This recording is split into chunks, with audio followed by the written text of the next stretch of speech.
Some phone just rang.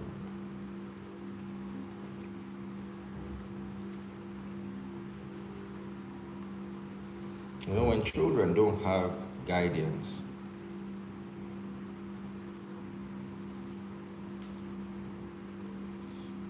they tend to follow anybody that guides them. Anybody that offers guidance. Maybe it's an institution, it's a boss, it's your friends, peer pressure. What do you say?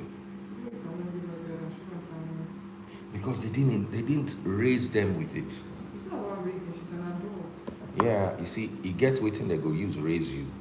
By the time you be an adult, you will have. But you also know that it's not always 1 + 1 = 2 inside the psychology of people. She looks at her mom and she just knows that she does not want to end up like that. Do you understand what I'm saying?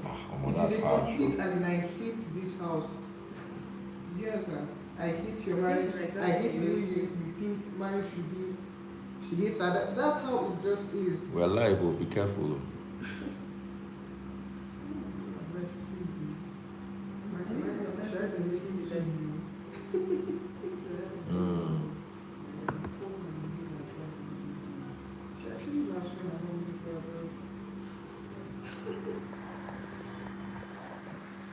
All right, I think we're good now. I'm all pinked up.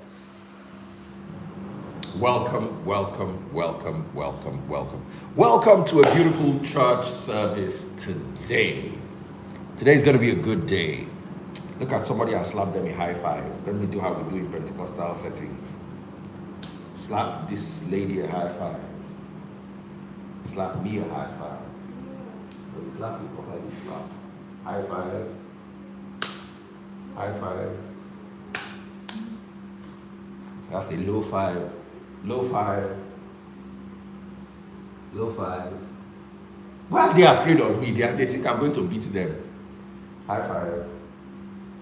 Low five. She has the spirit. Slap somebody a high five.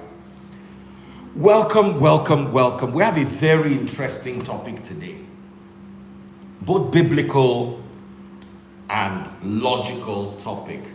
It is called the Rolls Royce, Mercedes Benz, and Patek Philippe Gospel.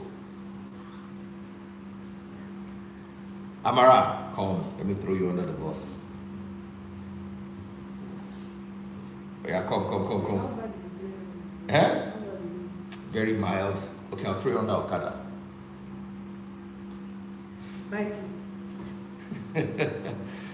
All right. So when you hear the Rolls Royce, the Mercedes Benz, and the Patek Philippe Gospel, what comes to your mind?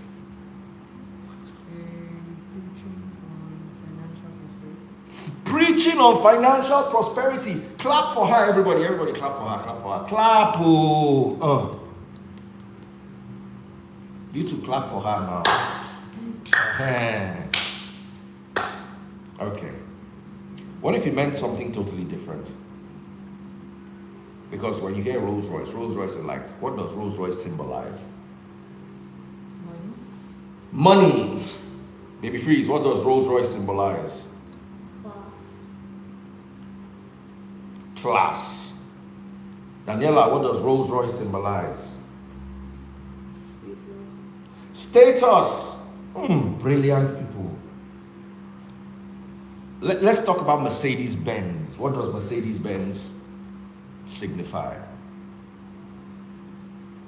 Same thing. Daniela said the same thing. Sorry, Amara said the same thing. Baby Freeze. He said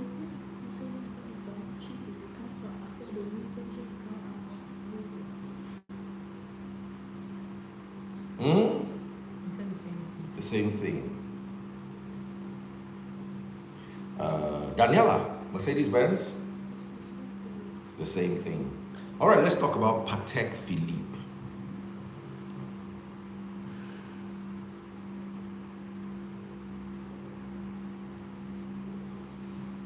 Amara, what do you, when Patek Philippe comes to mind, what do you hear? Well, Wealth. Baby Freeze, what do you hear? Give me other words. Elegance.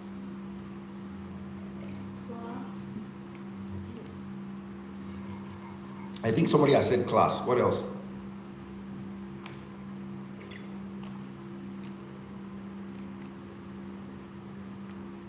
I'm looking up the comment section. Wealth.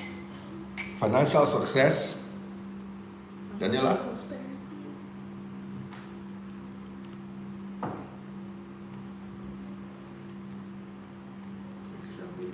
Extravagance.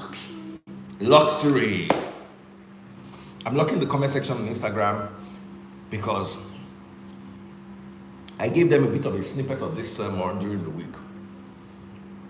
So I want you to hold hands. Let us pray. Hold hands. This is the beginning of the sermon, not the end. I know Baby Freeze likes the prayer part because he knows we are ending.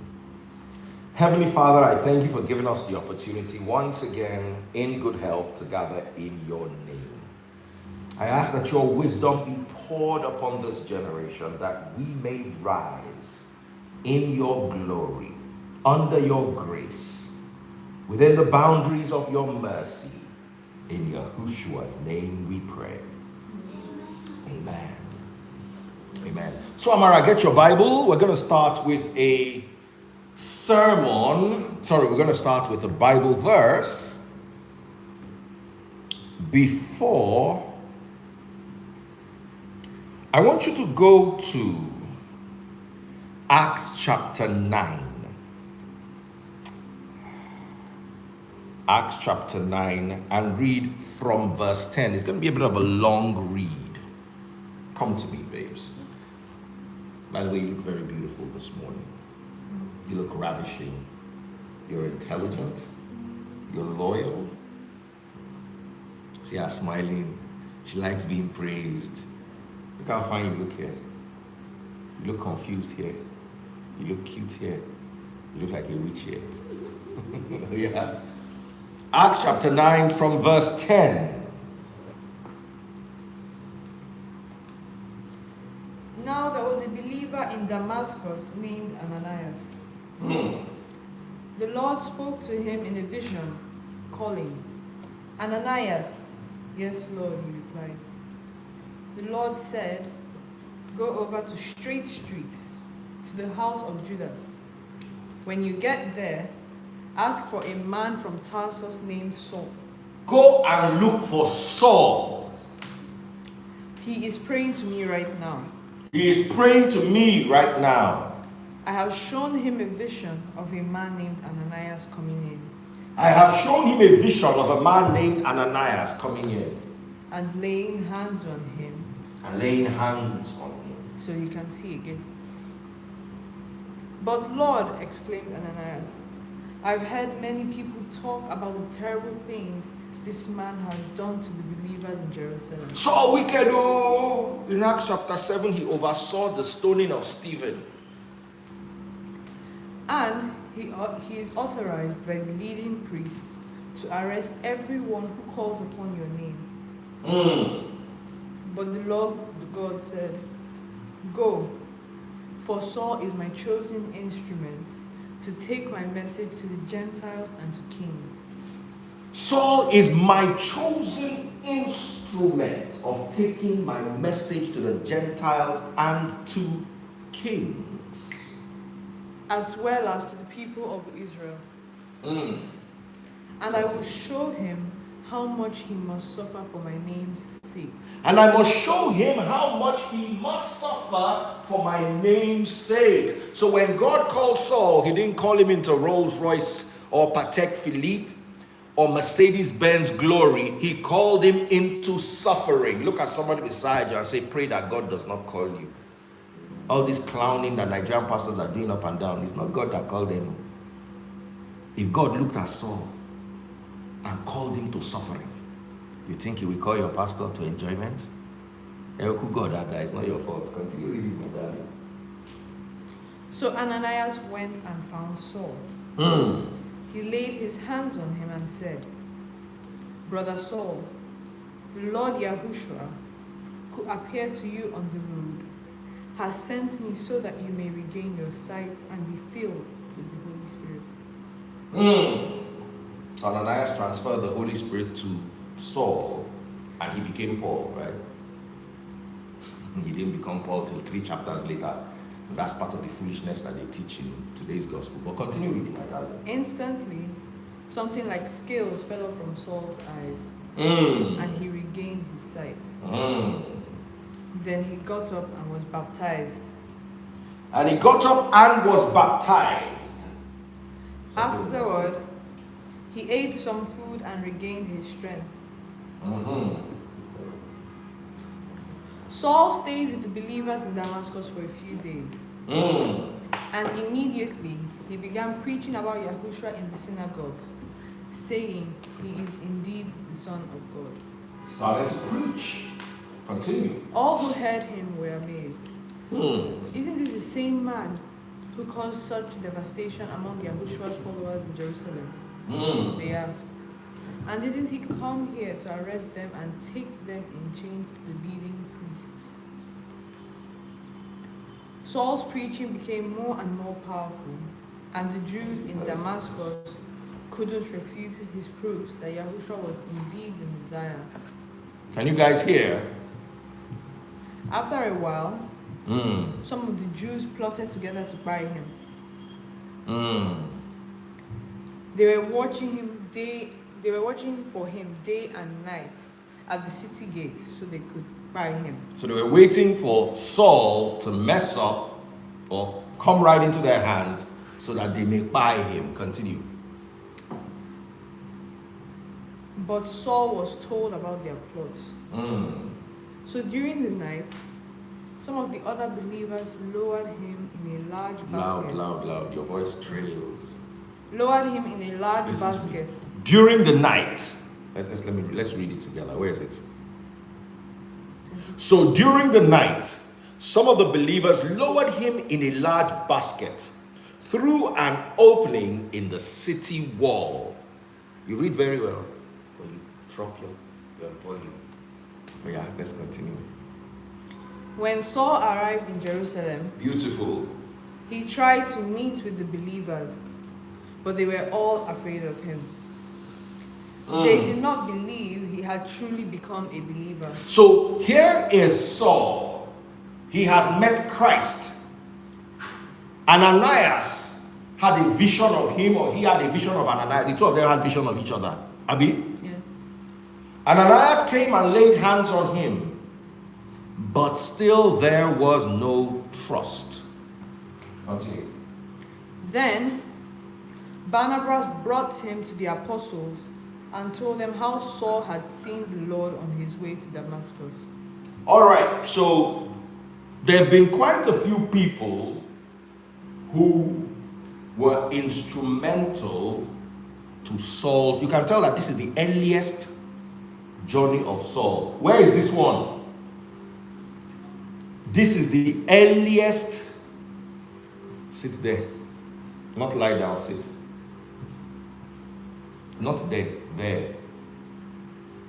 Very good. So Amara, help me. Who were the people that were instrumental to Saul at his early journey? Ananias. Ananias, you who? How will you know? Please help me. Who else?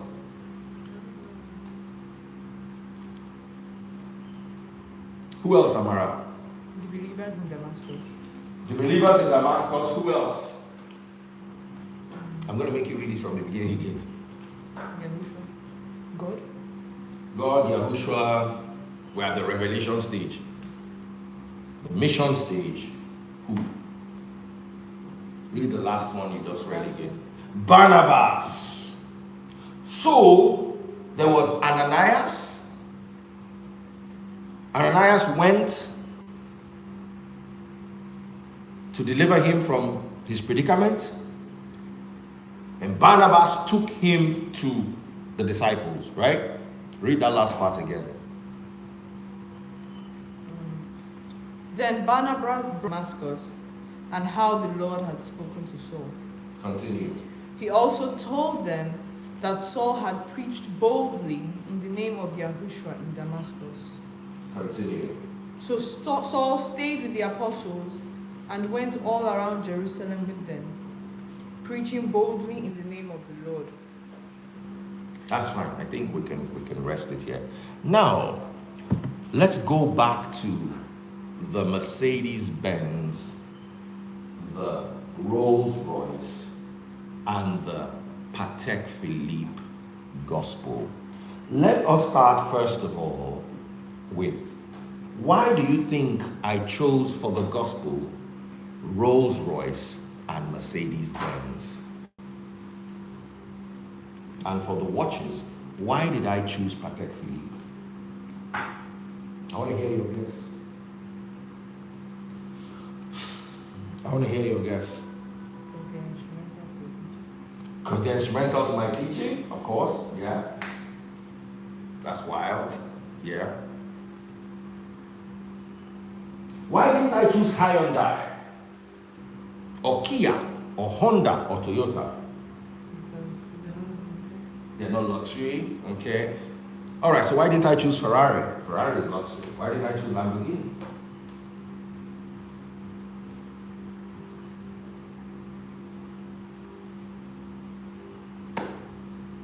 I'm asking. Why didn't I choose Bentley? Why did I choose Rolls-Royce and Mercedes-Benz? Let's hear it. It's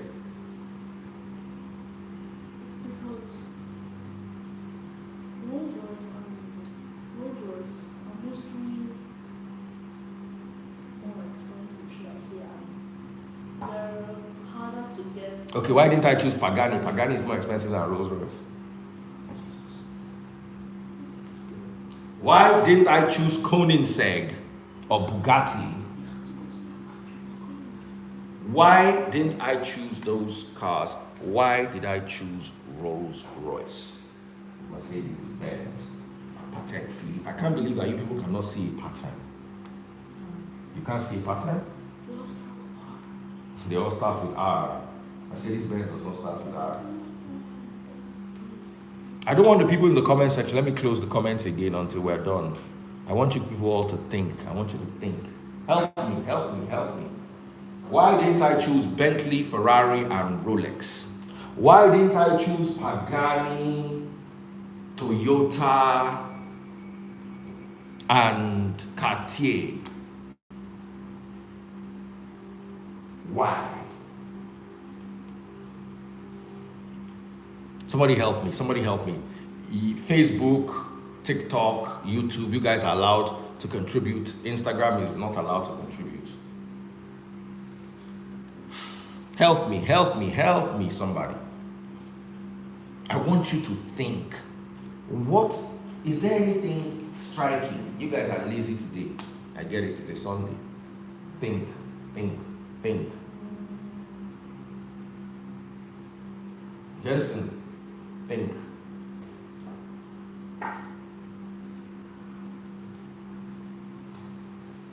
Mention the three, let's work together, come on. Mention the three brands I mentioned. Rolls-Royce, Mercedes, Patek. Mention other brands. Car brand and watch. Mention 2 car brands and 1 watch brand. Ferrari, Ferrari, Lamborghini, watch brand Cartier. Cartier. So Amarachi submits Ferrari, Lamborghini, Cartier. What's the difference? You. Koenigsegg, Pagani, and my watch brand is FP Joy. FP Joy.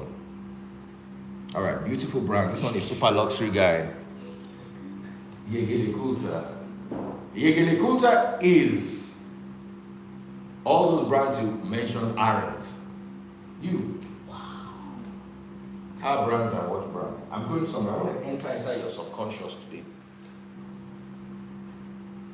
Then I'll open up the comment section so everybody else can. Oh yeah. Sorry, Daddy. Car brands, watch brands. 2 car brands and one. He mentioned 1 watch brand.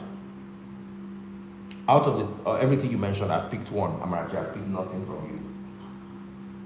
Daniela? Porsche.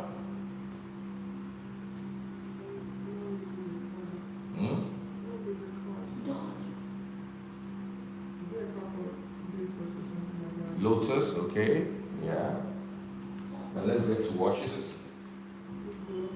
Hublot. Great picks, but you get 0. You get 0. He gets 1. What's the one you mentioned? That's 1. Amara, think now. I want you to think. I want you to think. I want you to think. I want you to think. I want you to think. I want you to think. I'm opening up the comment section. Comment section can give you clues. Nope, 0. Taste buds, you want to take part? No, 0. BYD 0. Good car brands, but 0. The only watch brand you mentioned is Jägerle Coulter. No, 0. Michael Kors 0. Are you getting any clues? You're getting a clue, but you're cheating. And then you're cheating. Tell me. I actually don't have any. You don't have any clues. You don't have any clues. Eh? Do you want to mention any other car brand to see if you can get a clue? I want us to think. We are missing Rolex 0, Ford 0.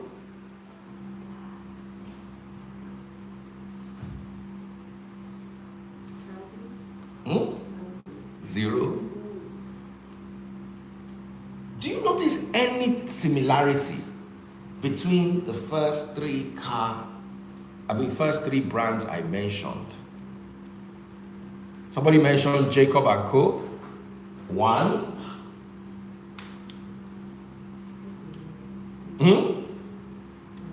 Watch brand? Is that watch brand?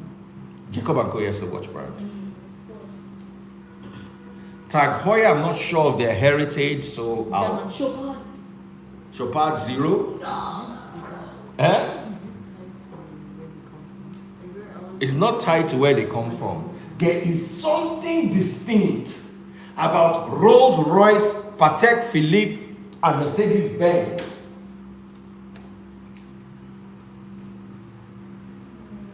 Somebody has mentioned a brand here, Dolce & Gabbana 1.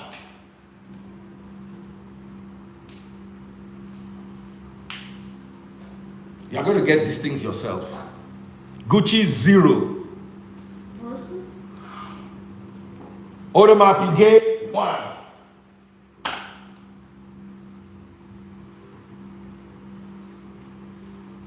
Versus? 0. Giorgio Armani 0. They are all names of people, correct, but that's not what we're looking for. Good morning, Nico Abiola. Work. Let's work. Say manufacturer behind them. No, Versace 0.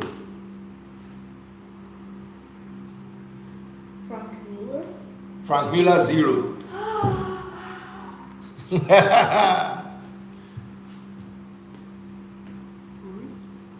What? Oris 0. Henry the Great has given you a clue. And you are all missing it. You're still missing it. Amara, what did you say? Come and say it again after tiring yourself out. How did you? Chanel 0. Marks and Spencer 1. I was about to say that. Shut up. Oh yeah? Zara? Partnerships.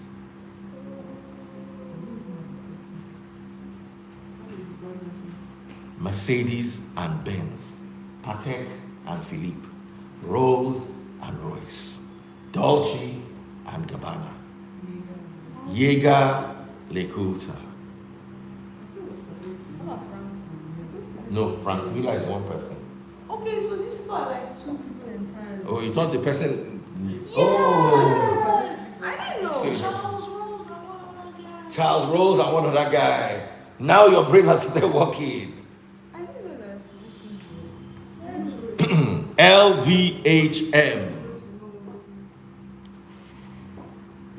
Christian Dior is one person. Patek Philippe. Louis Vuitton.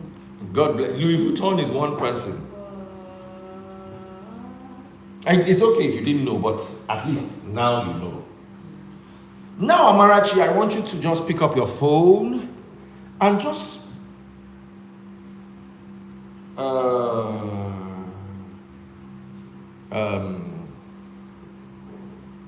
want you to go to and ask, just type, what is Patek Philippe's story? What is Patek Philippe's story?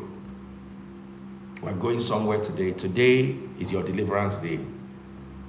Somebody said, "A Langa Sona." That's a good one. Finally, your brain on now. Where was your brain before? When you were typing Michael Kors. Okay. All right, go ahead. So let me see what you got. Read it aloud so everybody can hear.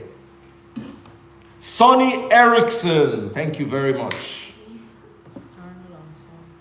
Arnold son, now you are thinking Amara. My brilliant baby. I've never seen Amara lost like this before. But it's okay, she didn't know. Nobody knew. But that's why I was trying to give clues.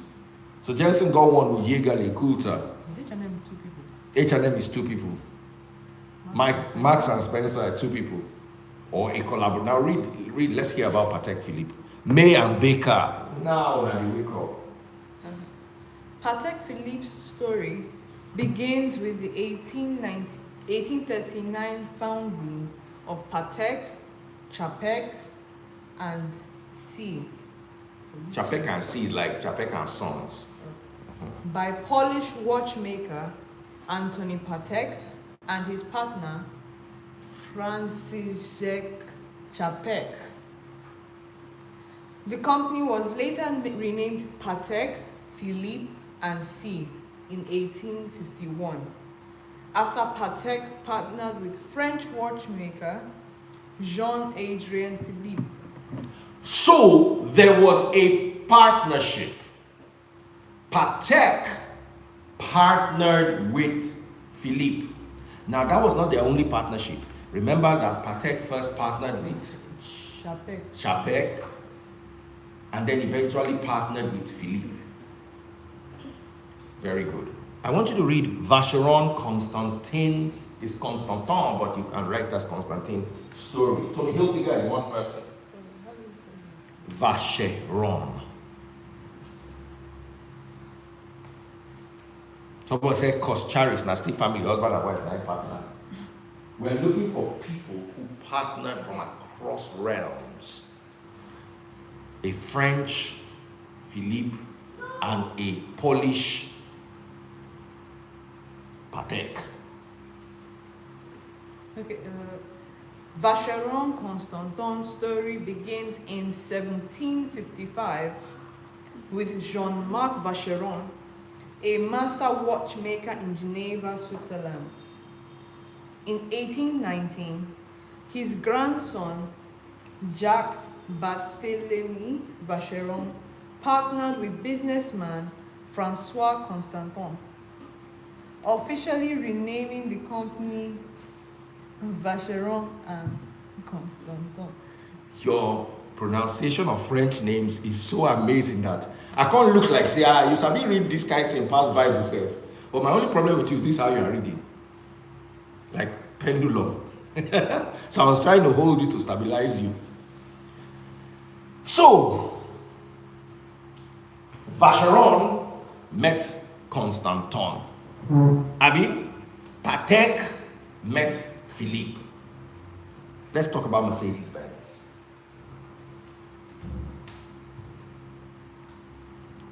Mercedes-Benz. How did Mercedes-Benz start?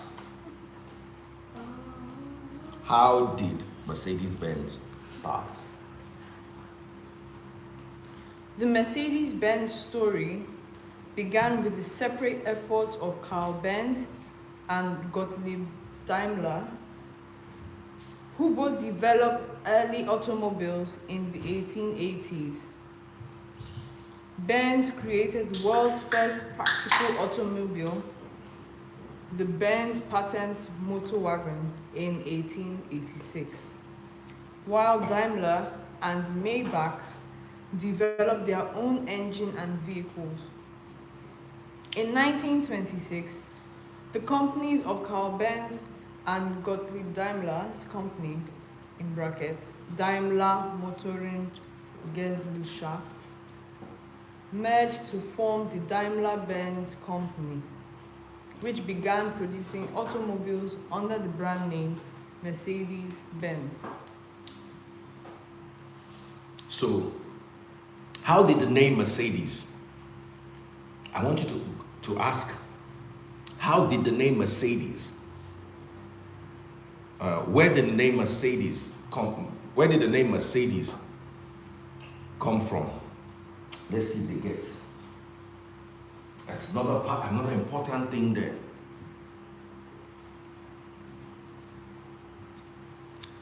The name Mercedes comes from Mercedes Jelinek, the daughter of Emil Jelinek, a prominent Daimler Motoren Gesellschaft dealer.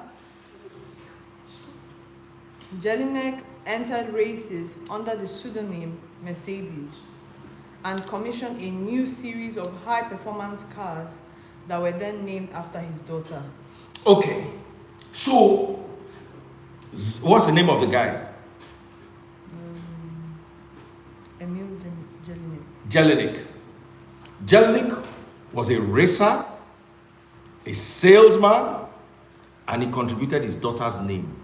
Today when you hear, Mercedes-Benz, you don't understand how partnerships created Mercedes. You can hear that Patek went to meet Zapek, and then before they met Philippe, and before they... Today you just go and buy the watch.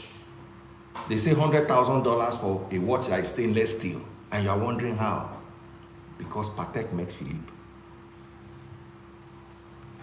I want us to go a little bit further. Story of Rolls-Royce. Story of Rolls-Royce. Let's hear it. The story of Rolls-Royce begins in 1904, when Charles Rolls, a car enthusiast, met Henry Royce, a brilliant engineer. Their partnership, driven by Royce's philosophy to take the best that exists and make it better, led to the creation of the first Rolls-Royce cars, with the Silver Ghost being the first to earn the reputation as the best. It's okay. I don't need to go any further.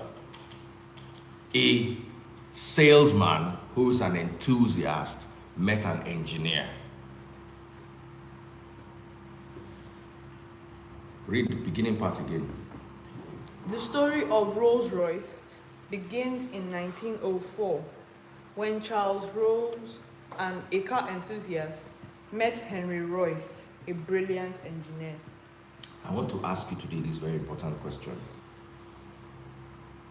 Where is your Royce? Charles Rolls met who? Henry Royce. Henry Royce. Where is your Henry Royce? I can see quiet everywhere. You can sit down, my darling.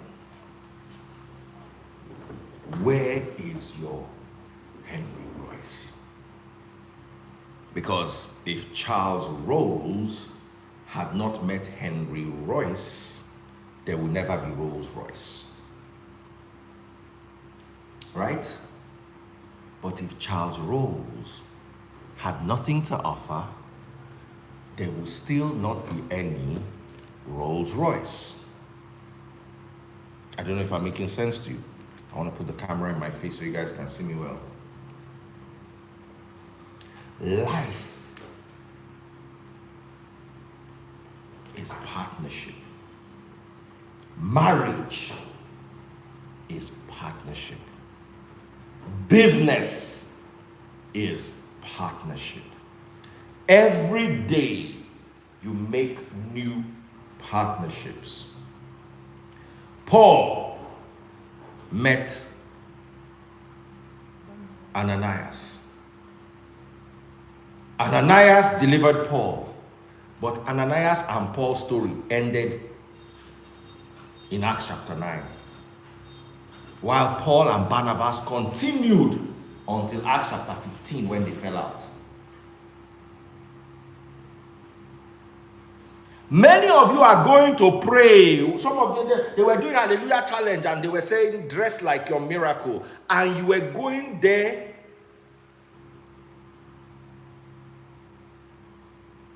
in a wedding gown. You are dressing like your miracle when you should be your miracle.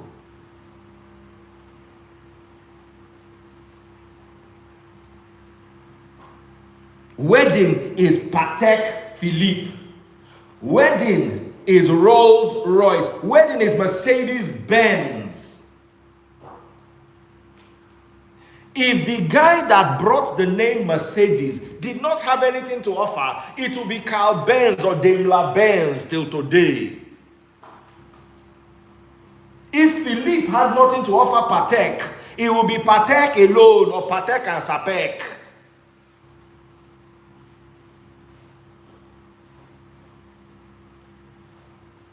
If Charles Rolls and Henry Royce, one of them had nothing to offer, if they like, they can go to Hallelujah Challenge and dress up like car owners. If they had nothing to offer, the next year they will dress up again. They will just turn Hallelujah Challenge to Halloween party. Because until you have something to offer, there is no partnership starting with you.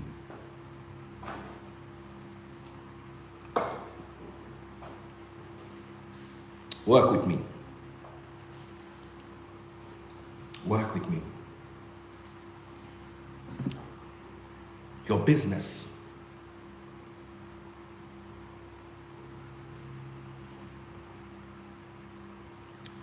Have you noticed something that when you go to school, you meet some people and you just gel with them?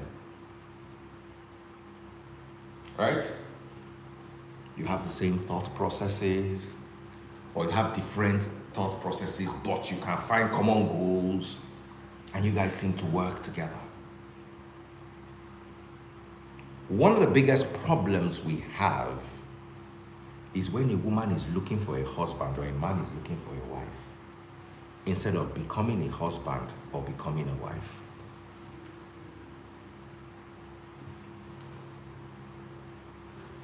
Can I rephrase that? The problem is you are looking for a wife. Are you a husband? When they say, what are you bringing to the table? It cuts across all genders. You will see a woman that married and divorced and did not spend 6 months in the singles market. They don't pick them again, marry them. Meanwhile, you single, beautiful, everything you have, nobody has married you, you are going to 40. There are some women that have been in 3 marriages. The first husband, I have a friend, the first husband, leave her. The second husband, bye. She did with the third husband now, and she not even fine. And they tell her, say, you will not fine, you take C3 husband. Say she bow. But you fine. And you are going to wear wedding gown in Hallelujah Challenge. Are you not a mad person? Dress like your miracle. Halloween party.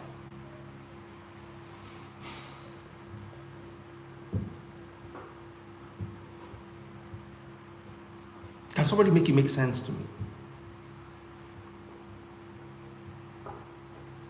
You dress like your miracle. This is the most stupid and most ridiculous thing I've ever heard in my life. I understand the mindset. Yes, try to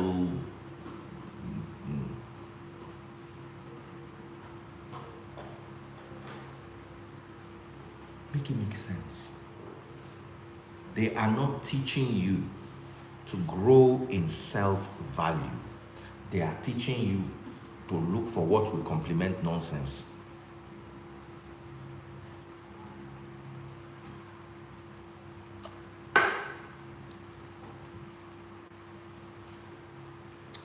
As a dirty boy,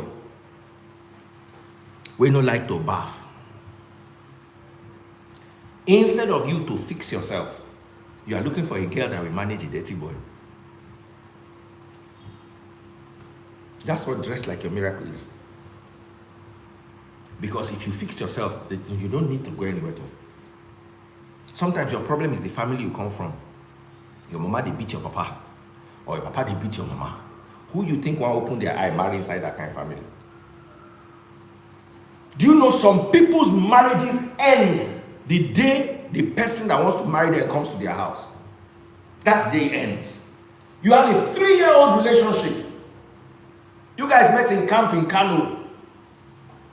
She's beautiful, he's handsome. Everybody says you guys look good together. And you start to love each other.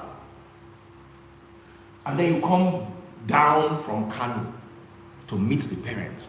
And that first day in the house, the guy said, God forbid, I will never marry from this house. There was one that was online that, who remembers the story? The woman told the husband that, hurry up and wash the dishes. We are going out. You remember, it was like 3-4 weeks ago. The guy just look and say, a mother that is commanding a father like this, I can never marry from this family. You think it is cute. You think it is subtle. The husband might think it's cute. Oh, my wife's father washes dishes. Do you think the father of the person and his mother will think it's cute? You think taste buds will go to somewhere and they see the way they are treating the husband anyhow, and she will allow Ben to marry in that family?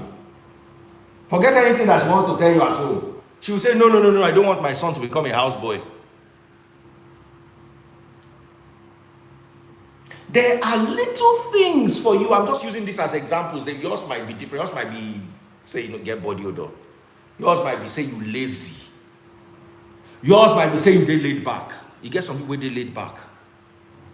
Laid back, maybe their problem for this life. They don't see anything as important. They just cruise through life. You cannot marry somebody that is laid back and expect the person to ginger inside marriage.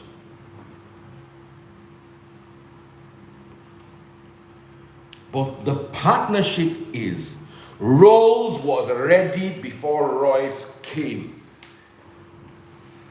Those of you that are praying for husband, are you ready to receive a husband? If a husband is sown into your life today, are you ready to receive the husband? Those of you looking for wives, if they bring a wife and say, okay, this is your wife. Your last girlfriend, you beat her, broke her teeth. Your last girlfriend, you cheated on her with her best friend.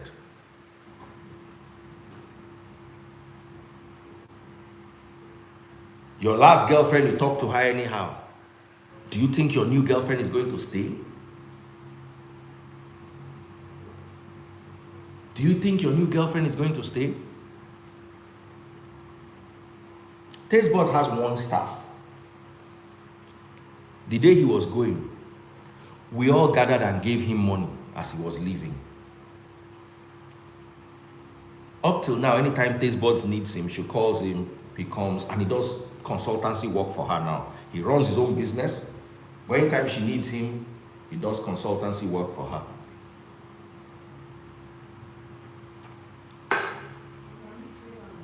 And a Tastebot's trainer. In the last 5 years, at least 100 people have gone through Tastebot's hand. How come it's only one?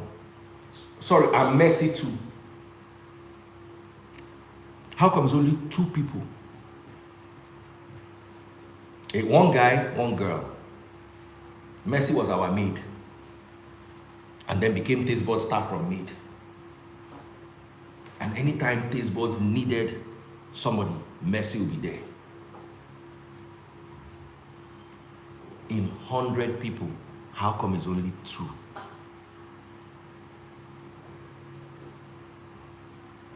You think if taste buds wants to form a partnership today on a global level, these people will not be involved? What happened to the other 98?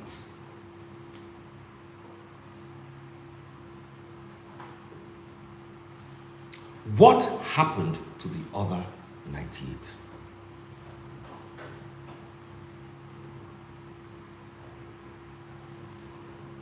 I was saying this yesterday. We had Pella on my live, and I was saying this. Since Free Nation started in 2016, almost 10 years next year, people have come and people have gone.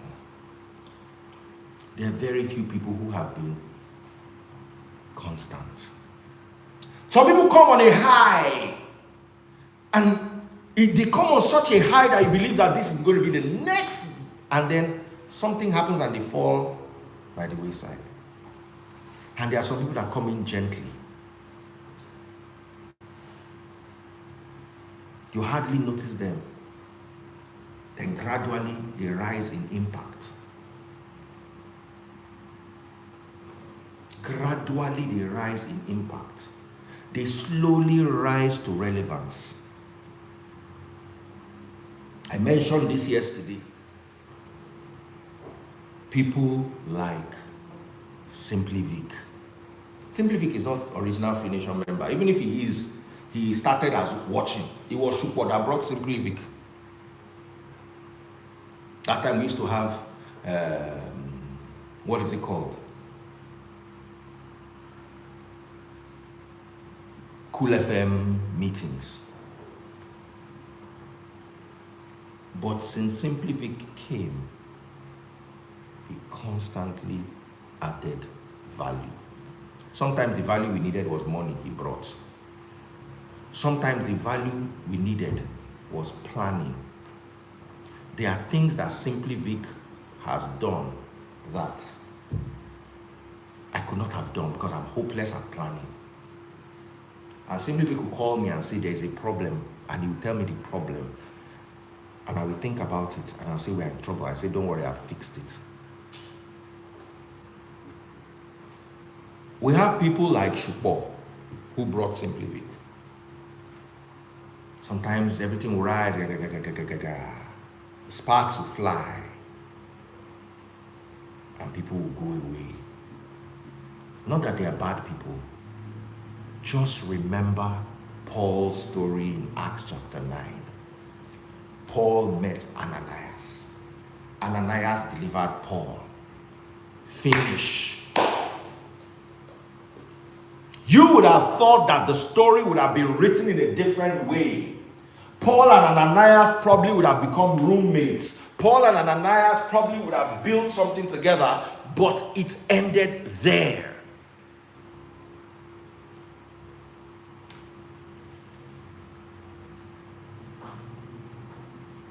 There were people at a point in my life, I thought that this was good. We have found it. And then boom.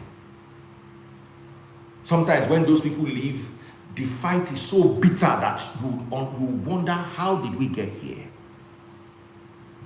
It has happened consistently, generation after generation in Free Nation. We have people like Buki Sote, now Buki Sonyaolu.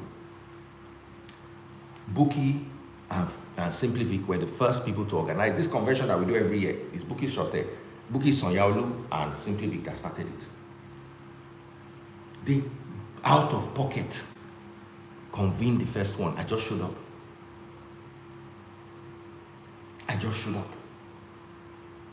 With taste buds. She gave her time. She gave her money. She ran errands. She did not come to Free Nation to get followers. Some people came, you think that they came to get followers. There's nothing wrong in coming to get followers. But if that's where your vision is, we are not going to go far. Some people came for the entertainment.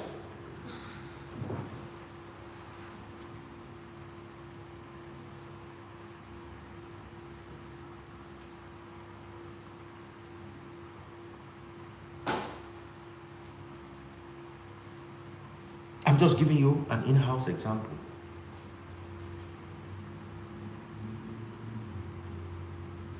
Some people came to lend themselves to a cause. Lend their time, lend their money. Esther Omorui is here. Esther Omorui has never given me 1 naira before. But Esther Omorui consistently every Sunday will come. If I write a Bible verse, she will type it. If I mention this, she will write it. If I talk about this, she will do it. Consistently, every Sunday. How much money has Shukwa given us?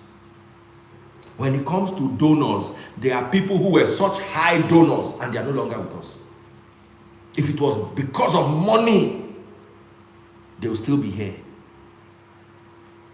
But money is useful. People are more valuable. Money is not valuable, it is just useful. People are valuable. I don't know who it is that I'm speaking to. Money is useful. We need to book a hall, we need money. But we need people to sit down and agree on what hall. We need somebody to go to the hall and type a contract. We need somebody to gather somebody. We need people. People are valuable. Money is useful. Money is not valuable. Because if you had all the money in the world, you will pour it down the drain and not get anything fixed if you don't have people.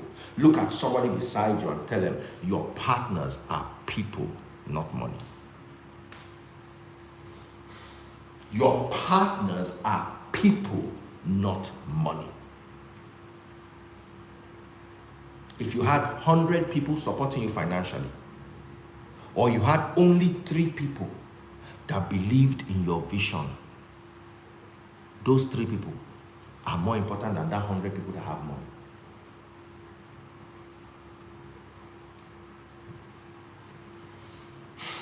I don't know who it is that I'm speaking to this morning. What really am I talking about? I want us to look at 3 very, very important philosophies. We have the vision, we have the mission, and we have the provision. Those are the 3 things. What is your vision? My vision is to set Nigeria free from the lies that have been propagated in the name of religion. And that's my vision. Mission is vision in motion, right? A mission. What's the difference between a vision and a mission? A vision, the mission is carrying that vision and giving it wings or giving it legs or putting tire under it so the vision can roll.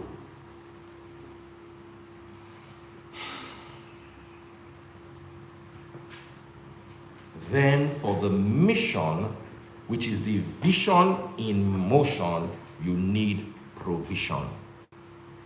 Funds, time, expertise. I want to build a house. Is either Bookie Shorter gives me money to hire builder, or let me mention somebody's name here, or Kamaruddin, who is a bricklayer, comes to tell me that, you know what, I will build for free. Bookie gives me money to hire a builder. Kamaruddin gives me his services for free. They are both giving me the same thing. Do you understand? One has given me money to procure this, while the other one has given me that service, so I don't need money to procure it.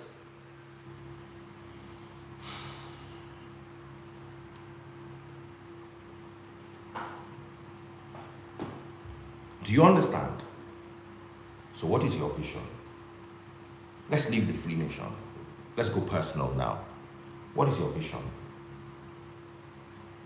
What is your vision? Concerning life, marriage, your career, family. What's your vision? Your vision is in your head.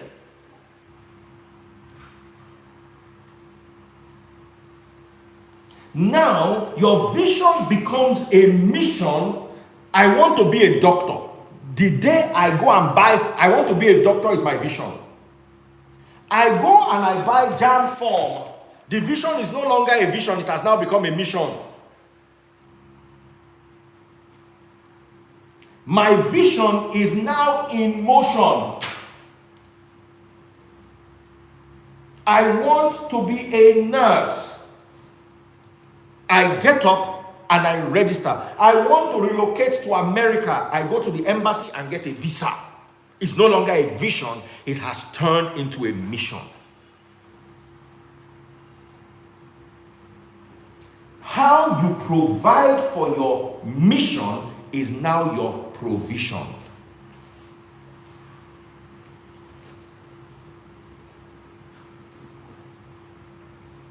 But you can't provide for a vision until it has become a mission.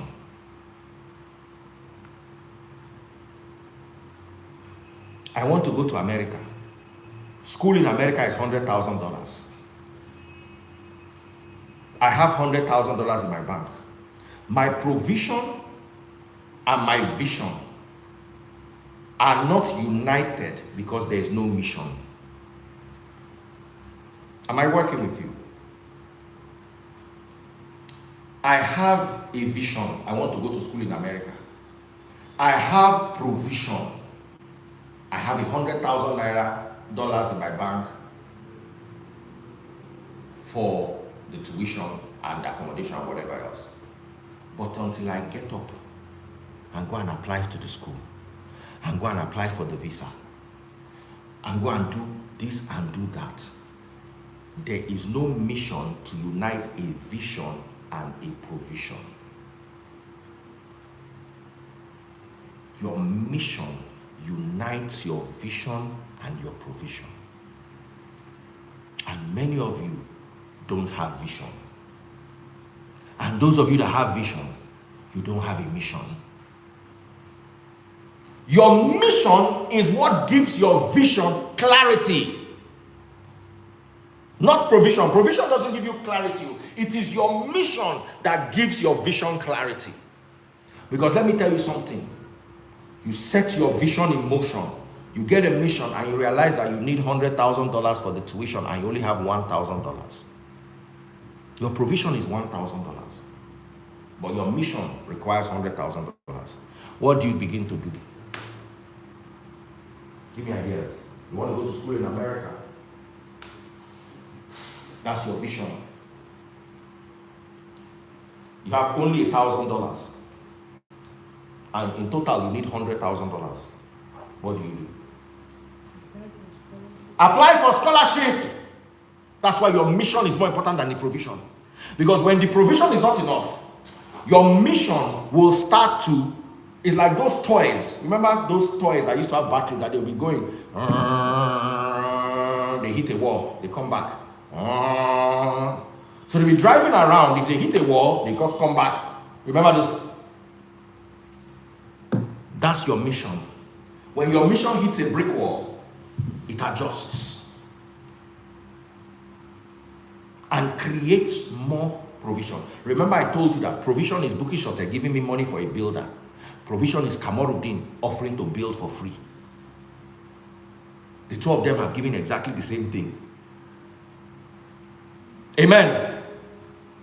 So when your provision cannot be funded by money, you look for a Kamaruddin that we build for you.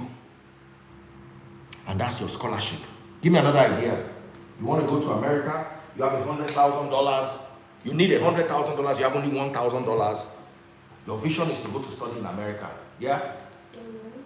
Get a loan. Idea? Surrogacy, you sell one of your kidneys. I know where your lazy brain is going.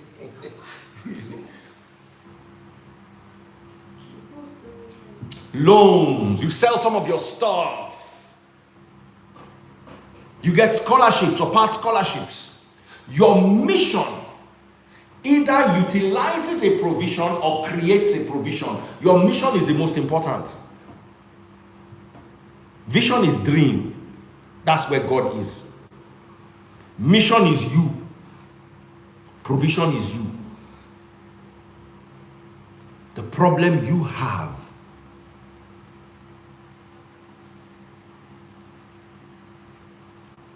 is that my beautiful Abiba typing scholarship there. What's Abiba's account? Come and see. Yeah.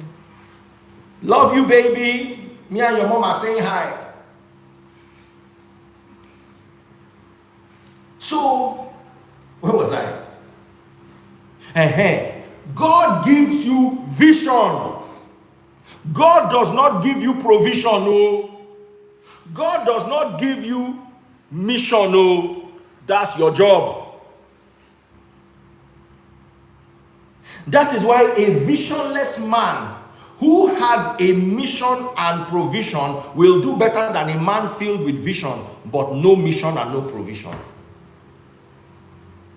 That is why people that God loves end up working for the people that God doesn't love across history. That's why Jacob and his children became slaves in Egypt, because Jacob had the vision. As a matter of fact, Jacob did not even have the vision. It was still Pharaoh that had the vision, the mission, and the provision. I don't know who it is that I'm speaking to this morning. I want you to look at yourselves. Maybe close your eyes. Hey, baby, free. Sit up, sit up, sit up, sit up. What is your vision? Regarding marriage, what is your vision? You see a tall, dark, and handsome. What's your vision concerning your education? Amara might be more keen on her education. Daniela might be more keen on her marriage. It's okay. It's okay, whatever you are keen on. I might be more keen on getting an FP joint for my 50th birthday. It's a mission. It's a vision. There's nothing wrong with whatever vision you have. Whatever is important to you is a vision. Whatever you have seen in your mind is a vision. How do you make a mission out of your vision? Don't worry. Provision will come. Because Patek had a vision. Patek set out on a mission. And Patek met Philippe, who brought provision. But you see, provision has vision inside. If there's no vision, nobody can provide for a visionless person. Philippe will not give his name and his provision to Patek if Patek did not have a vision.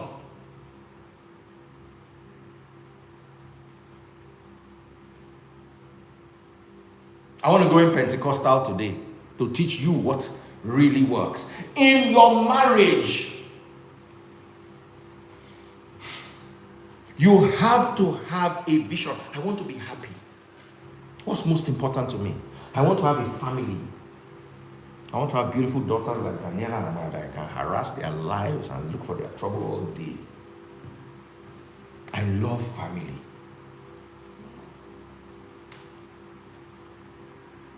So, to make sure I have a mission is, I cannot be beating them every day and expect them to be in this family mission that I want to have. I cannot decide not to ever give them any money and say, you guys, I'm not going to give you any money, but we are a family, family, yeah. Then Amarachi cannot go to school and she's entering bus.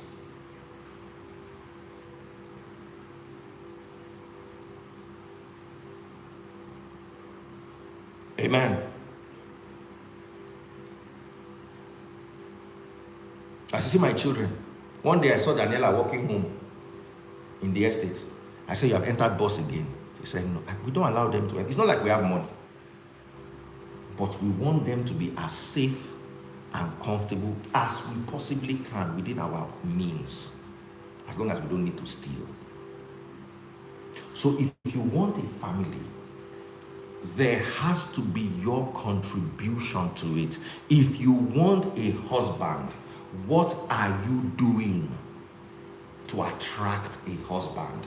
Rolls attracted Royce. Patek attracted Philippe. Mercedes attracted Benz. Constantin attracted Vacheron, and vice versa. What are you doing to attract the partnership you need and the provision you need for your mission? Let's start with you. Let's start with the man in the mirror. Instead of, men are scum. My first boyfriend left me at the altar. My second boyfriend got a girl pregnant on my street. My third boyfriend ran away with my money. He said I should give him money, that he wants to do business. He used it to buy a car for his girlfriend and married her. And you are crying. There's something wrong with you. There's nothing wrong with them.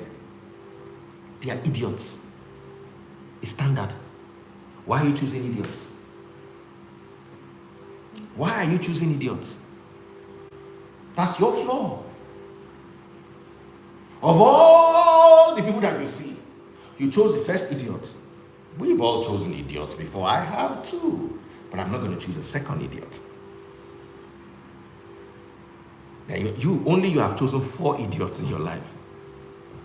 One, you chose the first girl, she cheated on you.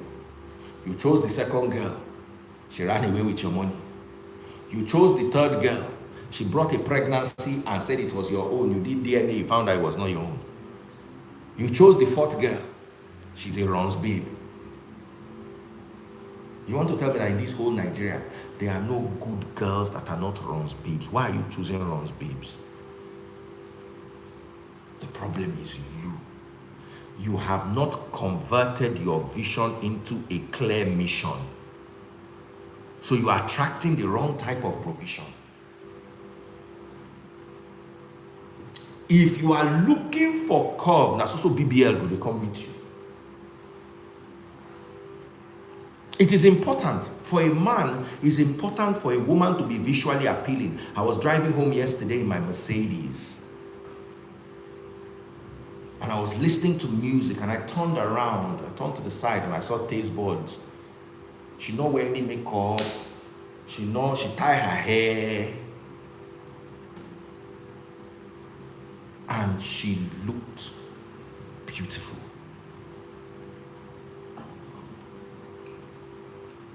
So, and I complimented, I said, you look very beautiful. Beauty is important to a man. But no matter how beautiful you look, if you are stealing my money, you begin to look ugly. Hello? No matter how beautiful you look, if you are unintelligent, do you know how unintelligence looks to a man? It looks like you are just daft, like you are just useless. Unintelligence is unattractiveness.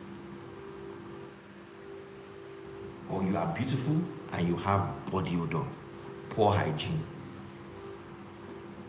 I said the story of one girl that I was trying to date when I was in UI, Yoruba baby. That's why I go to this girl's house. I don't know which thing I carried that time. It fall by the side of her bed. Now I lift up my dress. I saw pad tied inside nylon. That pad, it go don't reach like 70. It go don't like 2 years ago pad. And she don't use the pad, or roll them under the bed.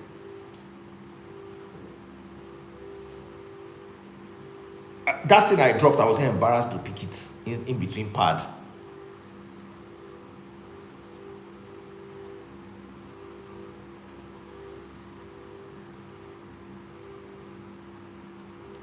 So like 2 years later, one of my guys, I saw him walking with the girl in around school area, talking stage.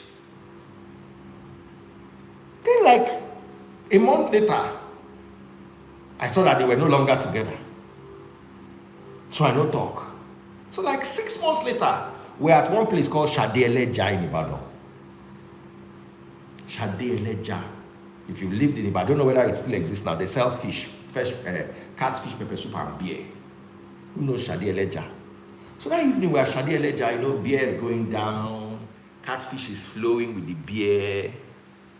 And then I now asked the guy, I say, I've been seeing you with that babe.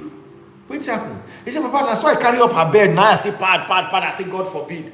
I say, the two of us now start comparing notes.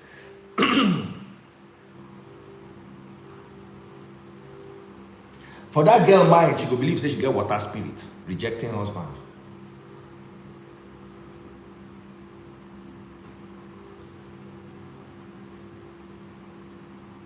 Today is that day when we put whatever vision we have into a mission. Let's talk about our careers. Where are you going?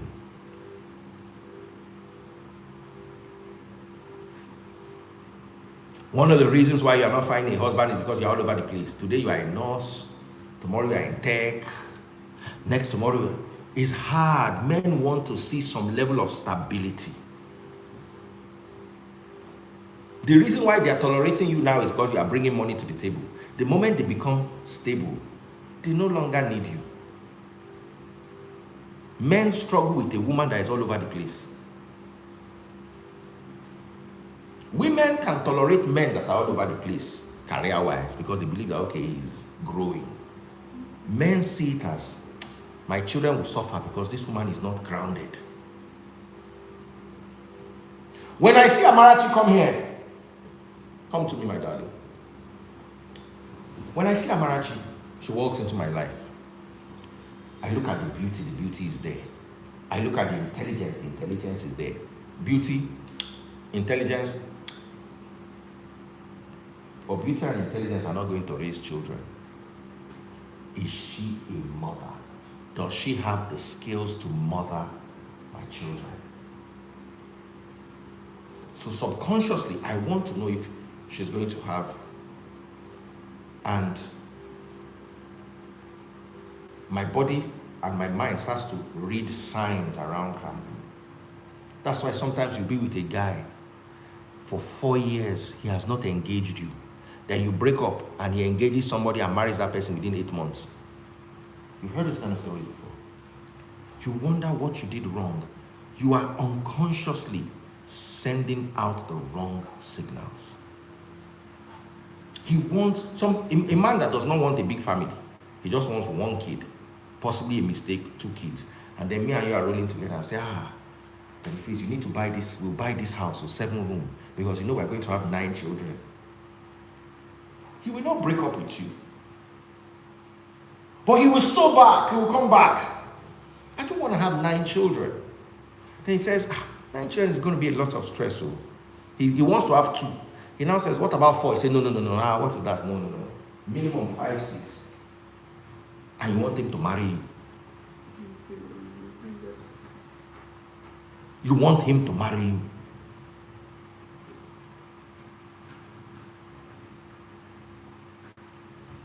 You are off his trajectory. He is willing to adjust it, but you are unyielding. Then the same you will come to Daddy Freeze. Like yesterday, we were in live and somebody came to cry to me. They cry to me every day, morning, afternoon, and night. He dated me for 5 years, wasted my time.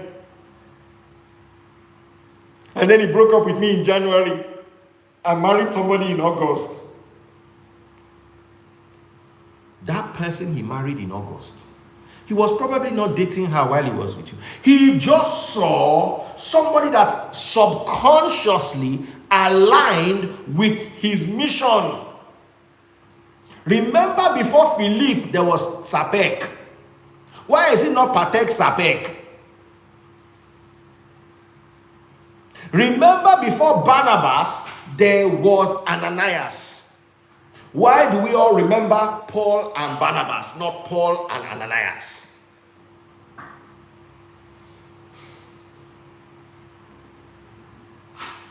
Your mission has met a provision. Now, sometimes the provision is so problematic that you don't want. You go to a loan, a bank to borrow money, and they say every year you will pay us 35% of the money borrowed. It's a provision, but it's a problematic provision.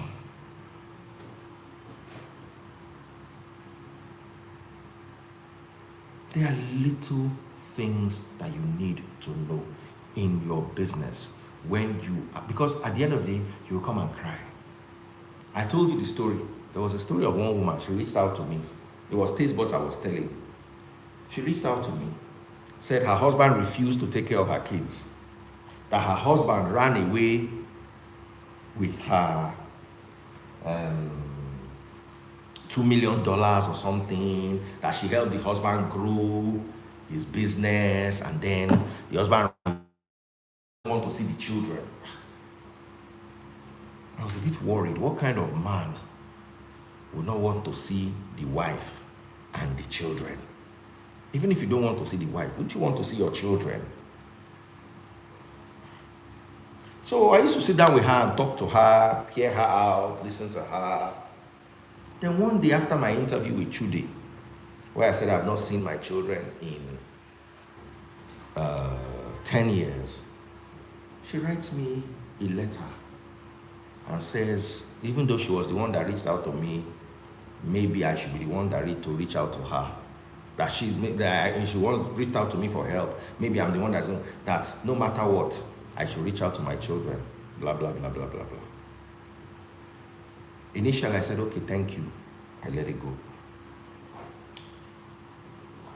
The next thing she now came. It is your duty as a father to do this, to do that. You have to provide. Let me tell you something. I have my own philosophies. They might not be yours, but they're my own philosophies. I do not take care of children that are useless to me. For me to take care of you, you have to be useful to me. We have to be useful to each other. Sometimes that usefulness is just you talking to me. Sometimes that usefulness is you take my cloth and help me iron. I'm running late for Honest Bunch. I run into Daniela's room. Daniela is already running late too. I say, Daniela, book me an Uber. Oh, Daddy, I'm running late. Just book me an Uber. I'm running later than you. She's not paying for the Uber. Just so that she can buy me 15 minutes. Because if I'm calling, you've not met stupid Ubers. I'm at the gate. My estate is very easy. Unless your IQ is low, is one description. There was somebody that drove around my estate for 30 minutes, could not find my house. So I called Amarachi, I called Daniel, I said, this is the guy's number, coordinate this guy. That's all I need. And the next thing, they come and knock on my door. Your Uber is at the entrance of the house.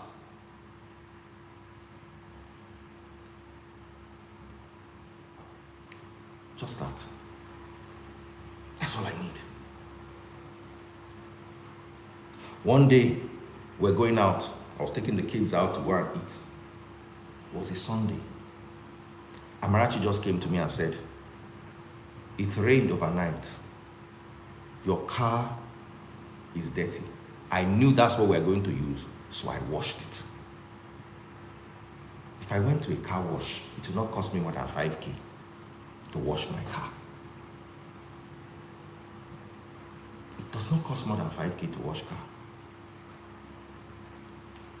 But if you had not washed the car for me, I'll either have to drive a dirty car or wash it myself.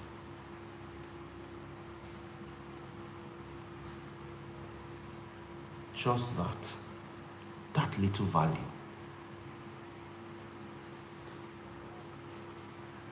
That little value of Daniela coming home every day, opening my door, seeing me on my live, not saying anything, and we've not spoken the whole week. Just said, I just came to see you. That's all. And I don't see her again for another 4 days. But every night she just comes, opens my door. I just came to see you. That alone is value. But when you have children that refuse to reach out in any way or form, why are you blaming me? These are adults. And then this one went on to write that you must, it is your responsibility, it's your responsibility. Now I went off. I said, no wonder your husband run from you, run from both you and your children. Because this your children must have inherited this your cost that you are carrying. Because I don't understand why a man will run from his children. You must be so toxic that the man sees you in the children. Which is very hard, because no matter how much a man hates a woman, he will still manage his children.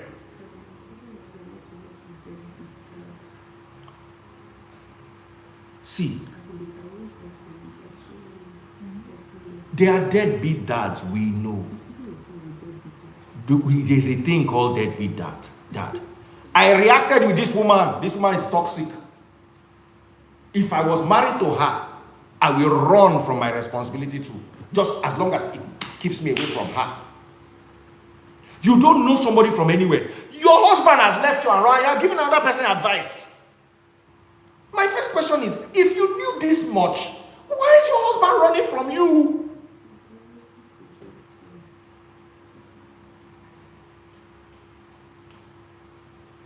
Why is your husband, if you knew so much, why is your husband running from you?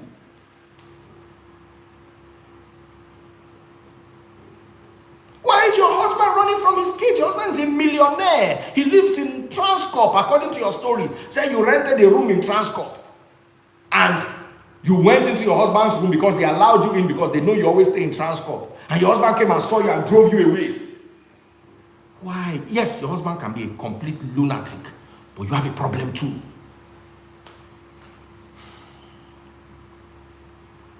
You have a problem too.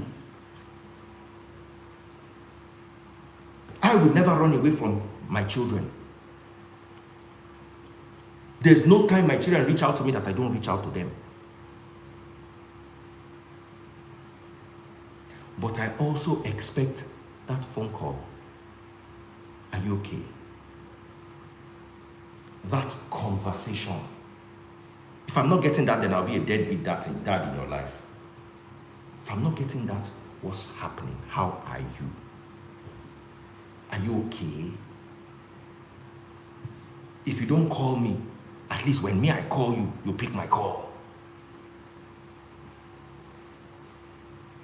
Some of you have, God bless you, two-way traffic. Some of you have become so toxic, and you inherited the toxicity of your parents without knowing, and you have seen that toxicity as a normality. We're talking about your friend that says she doesn't want to be like her mom. That is somebody rejecting toxicity. Some people don't even know it's bad. One of my guys, when I was working in Cool FM, you know the guy, was dating a girl. He went to her house and saw her mother slap her father. Let me rephrase it. One day, he and this girl got into an argument in the office, and the girl started to slap him in the office. 9 people call him aside and say, "Papa, now so the mama they beat him, Papa, no marry him." That's where the relationship ended. What toxicity are you inheriting that is mosquito repellent? But this time not mosquito repellent, it's husband repellent or wife repellent or business partner repellent. Would I really want to do business with somebody who is on substance? Would I really want to do business with somebody who cannot manage his home? We go for a business meeting and his wife comes there and locks his shirt that he has not given her soup money at a function. Would I want to be in a business? Would I want, so that tomorrow we are standing in front of presidents pitching our idea, and then we hear and his wife is there. She carry your logo in one hand, doing like this. You are here talking to President Abi. Meanwhile, you have not paid your son's school fees. No matter the beauty of that man, no matter the wonder of his talent, he has toxic baggage that will prevent him from being great.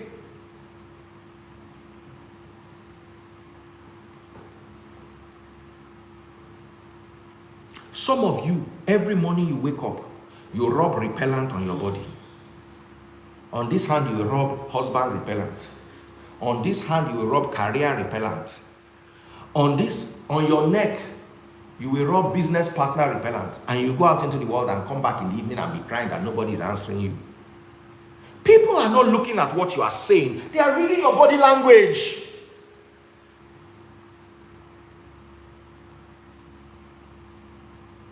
I hire you. Your job is 9 to 5. On paper. I look at two things. How much you do between 9 and 5. And how much you are willing to do before 9 or after 5. That's what every employer looks at. What are you willing to do between 9 and 5? And how much more are you willing to do before 9 and after 5? That is how you have staff you can count on. There are some people you will call like this. They close at 5. You're calling them at 7 o'clock that you need something and they'll be there.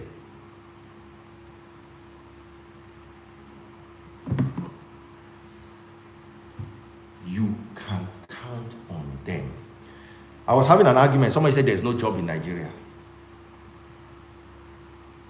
Taste Boss had a staff. I will mention the staff again. He worked for her.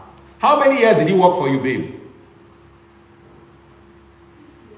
He worked for her for 6 years and continues to consult for her, paid consultancy till now.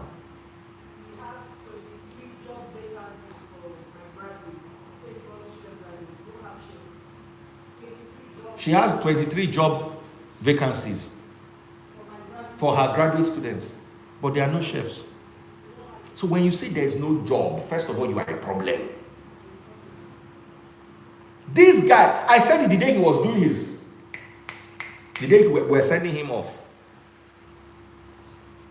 I said, there is no job in Nigeria. This boy can never go hungry. I said, this boy can never go hungry in this Nigeria. Even if he no longer has a job, if he comes back to Taste Boss will employ him again. There is nobody that they will recommend him for that he will not work. And it is not his attitude at work. It is his attitude before work and his attitude after work. Some of you, your attitude before work and your attitude after work is so bad that you are a liability to whoever hires you.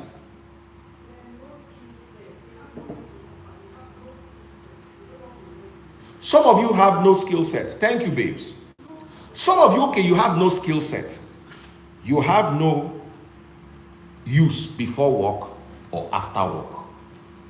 But if I give you this, I know that if I come back 2 months later, you will give me this. Some of you don't even have integrity. No skill set, no integrity. No, you are not ready to sacrifice for the company. All you want is what the company will do for you. You are repelling employment. You are repelling partnership. You meet a girl. All the girl wants is money. You're going to give her the money. And you're going to take sex from her. So it will become a money-based relationship. Then that girl wants you to marry her.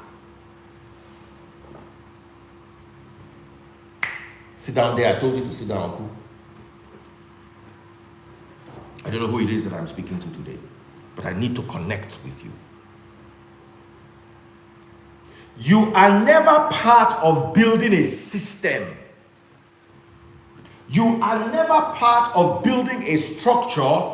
You come and you take. You go into the relationship to take. You go to your job to take. You come to the Free Nation Church to take. You leave Free Nation Church because Free Nation is not good. You go to Redeem to take. Then when you are done with Redeem, you go to Winners to take. You are a taker. Nobody wants a taker. Nobody wants a taker. Yesterday, I didn't have much money on me. I wanted us to go for massage. I wanted us to have dinner. So I told these boys, I'm like, let's go for massage and dinner. These boys said, okay, let's split the bill 50-50. I said, this money is not going to be enough for both dinner and massage. So you know what? I'll pay for massage, you pay for dinner. Whatever is left in the balance, we balance each other out. These boys say, oh yeah. How many of you women can take your husband out to dinner?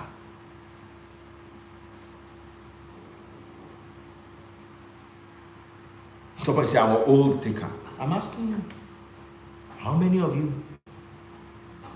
You went to the relationship to take. There's nothing wrong in taking. But when your husband now looks at you as transactional, I give her money, she gives me body. I give her money, she gives me loyalty. It's transaction.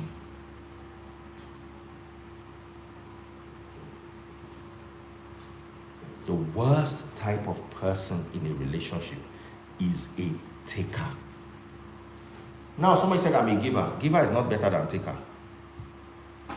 Giver is not better than taker. Giver is the opposite, the equally bad opposite of taker. What you need is a partner, not a giver and not a taker. You need a partner.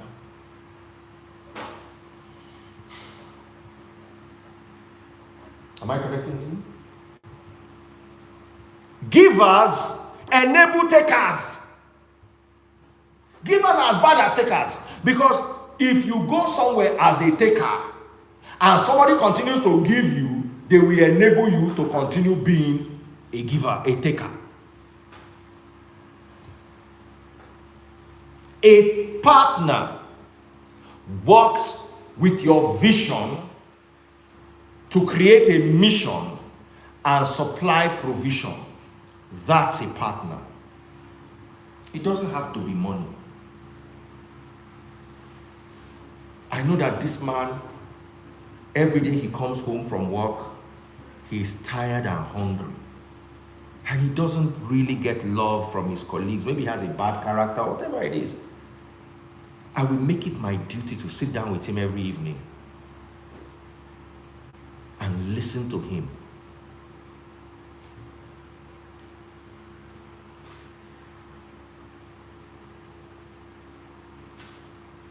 In all partnerships in life, you come to the Free Nation. I don't want a giver. I want a partner. Do you know how many givers? We've never driven away any of our partners. Simply Vic is a partner. Buki Sonyaolu is a partner. Taste Buds is a partner. We have driven away enough givers. Because if your giving is going to require us bending our message, be gone. What we're looking for is partners. This is our vision. This is our mission. The provision we need from you, yes, it can be money, but I'm more open to that phrase. You know what? Leave this to me. I know somebody here. I'm going to go here. I'm going to do this. I'm going to do that. I'm going to do this. We need partners. Your husband that you want to marry needs a partner. Look at Rita, Osa, and Nelson. They follow themselves up and down like Tugo-Lugo. The other day, Rita came. We're having a very X-rated conversation on my live, and Rita came, and I was shouting at the back, Nelson, do you give us permission to ask your wife this question? Because I know that if Nelson is not there with her, he's somewhere else watching her. Partnership. Some of you are married but not partners. You are either a taker, married to a giver, or you are two takers, married to each other, looking for where to draw each other's blood and drink, or you are two givers. Hello?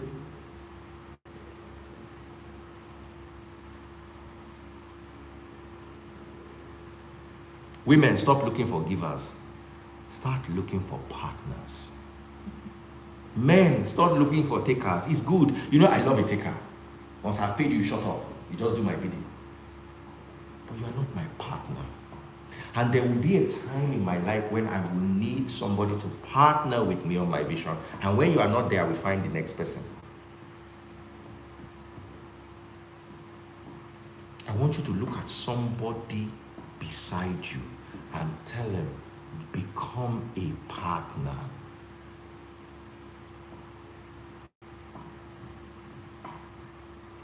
Groom yourself to be a partner. Whether it is in a marriage or in a business or in your career. Hey, some of you are never going to have partnerships like Patek and Philippe. Some of you are never going to have marriages like Rita and Nelson. Some of you are employees. But do you know that when you go to your place of work on time, when you support the vision of the establishment you work for, you become a partner. And even if they don't reward you, your reward is outside. Because people are watching. I worked in Cool FM like I owned the company. I'll be the first to show up and the last to leave.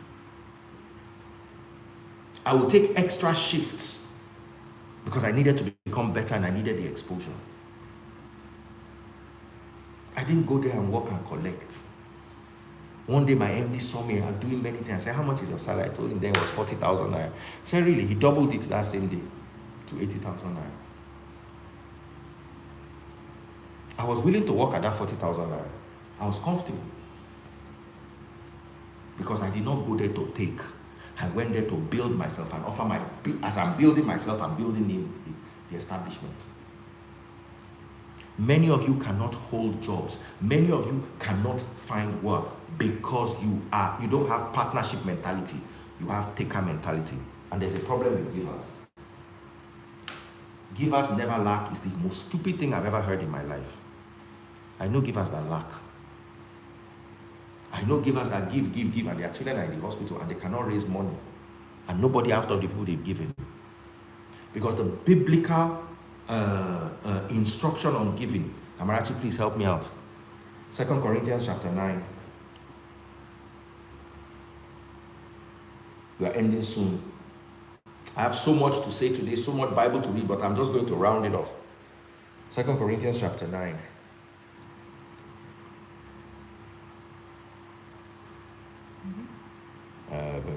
Sorry, let me go there myself and show you where I want you to read from. It's a bit long, so I want you to. Okay.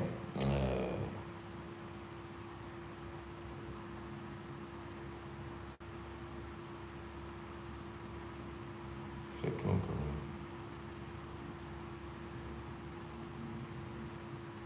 Sorry, 1 second.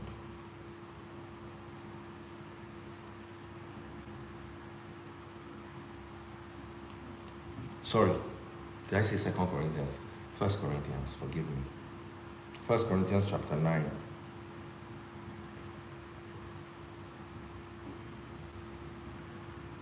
I want you to read from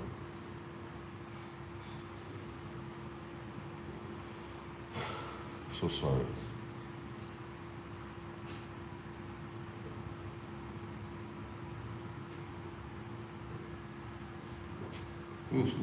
Guys, forgive me.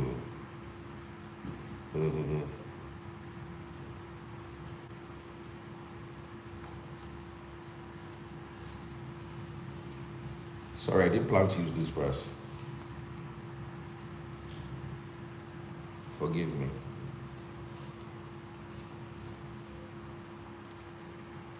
Second Corinthians chapter 8. Corinthians chapter 8.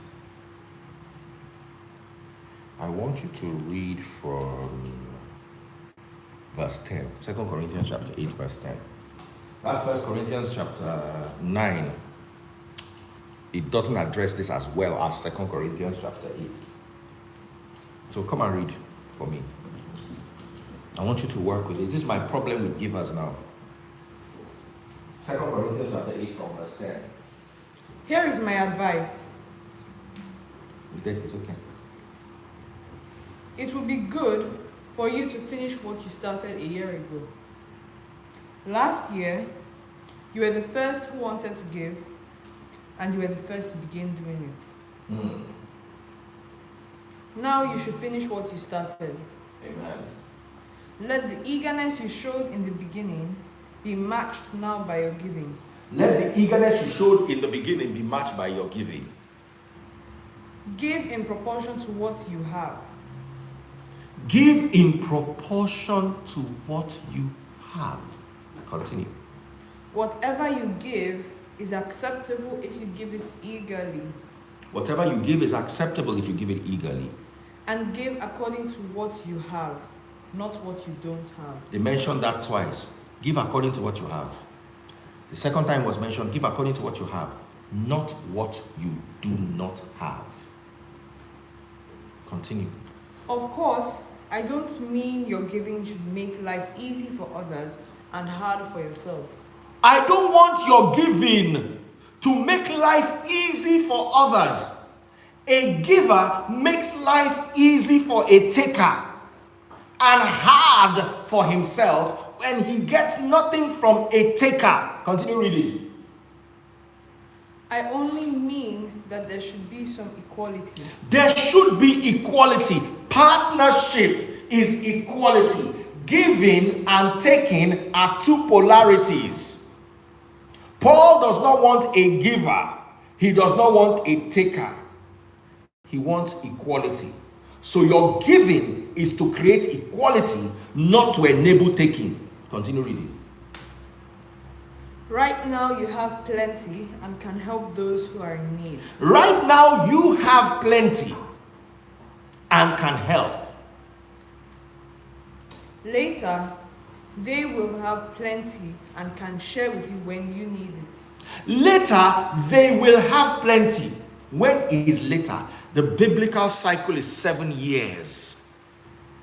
7th year is the year of rest.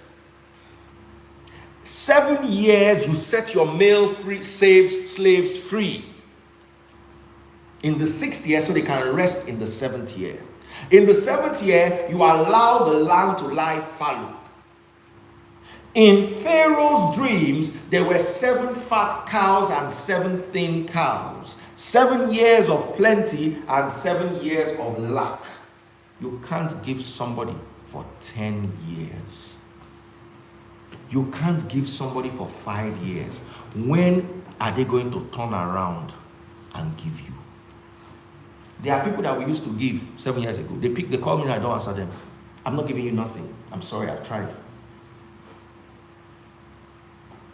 Unless there is a service you are rendering me and I'm paying for it or I'm subscribing to it.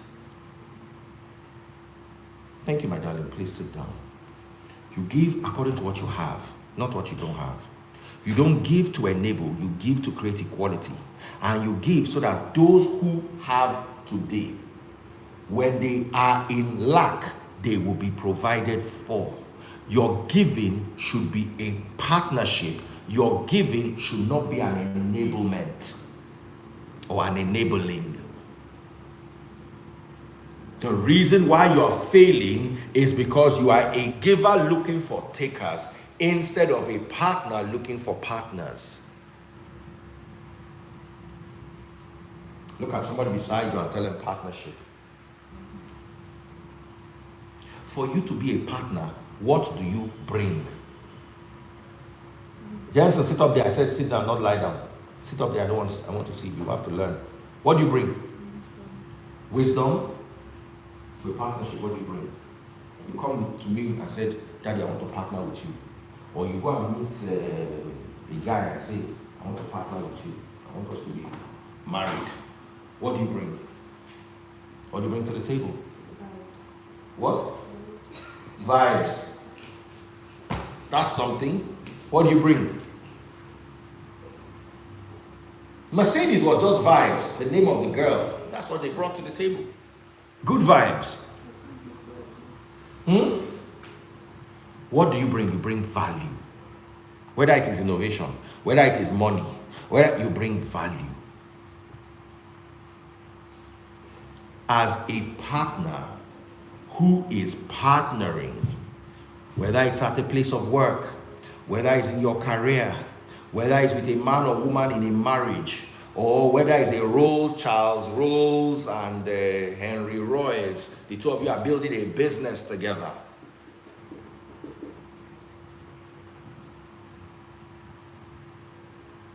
You must bring value, not to give and not to take, but to contribute.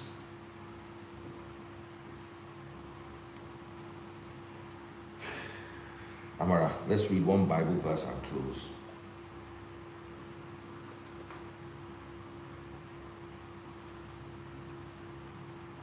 Philippians chapter 1 verse 5.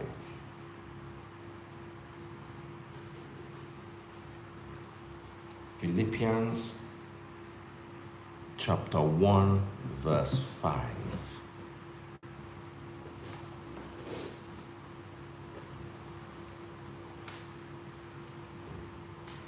Philippians chapter 1 verse 5.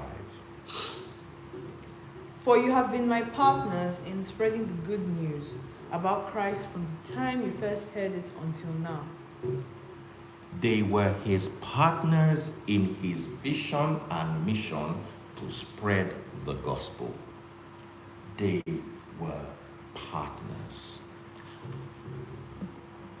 The church in Philippi, Paul described them as his partnership in the gospel.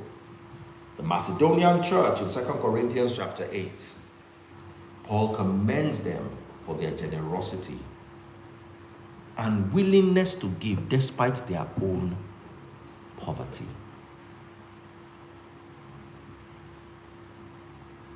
I have a problem with Paul's messages. Sit down. Because there are many things that Paul taught that were contrary to the agreement of the early church. And Paul created the political loopholes that have brought politics into Christianity. And Nigerians love Paul because he's the one that they run to anytime they're in trouble. Something is not adding up gospel, they say, hey, Paul said. But my problem is Nigerians don't even follow Paul, because if you follow Paul wholeheartedly, it's not like you go and cherry pick Paul. If you actually follow Paul, you will still not miss the road. You might not be on the path 100%, but you don't miss the road. The problem with Nigerians is they choose what they want from Paul. Paul said, instead of him to preach and make money from preaching, let him buy. No Nigerian pastor preaches that. So they choose what they want from Paul. They cherry pick Paul. One of Paul's biggest merits is he's the one that taught church organization how to join, how to work together to create a church. Now Paul walked. He made many mistakes, don't get me wrong. But in that regard, we must give it up to him. Do it like this, do it like this, do it like this, and you will get here. So today I want to talk to us, as we're ending now, about the most important conversation on the table. Partnerships. Rolls-Royce, Patek Philippe, Vacheron Constantin, Mercedes Benz. They are marriages, because a business conglomerate is a marriage of different ideologies. LVHM, Louis Vuitton, Moet Hennessy. It's a marriage.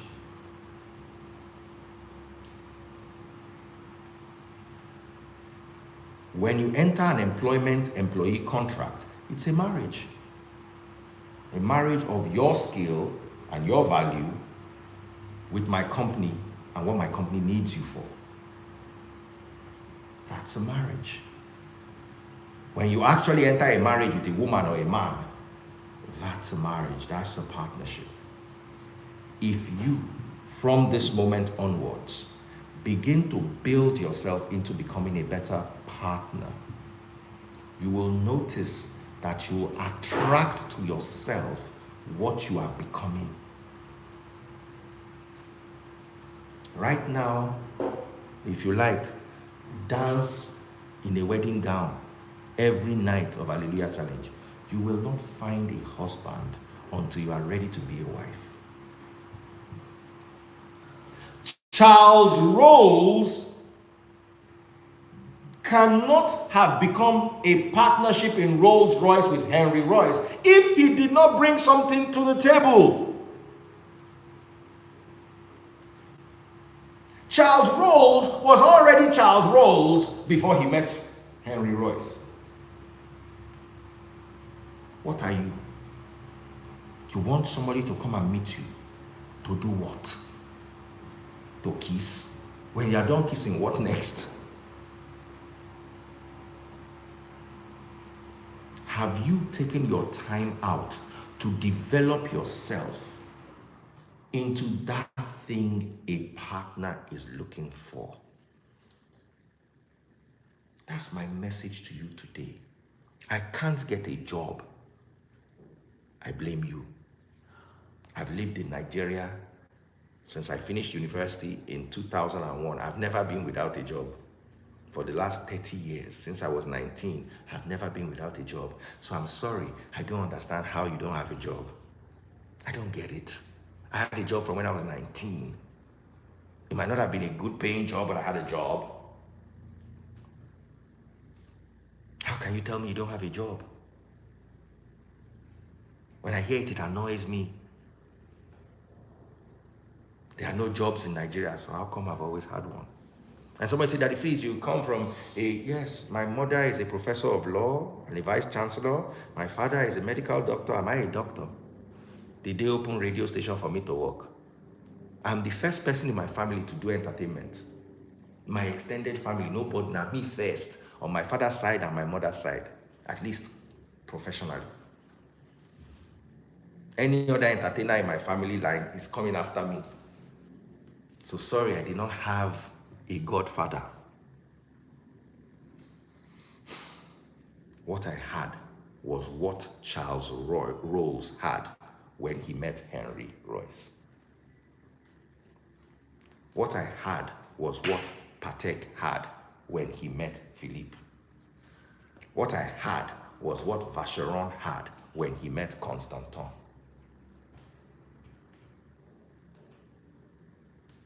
And that is what you need to have.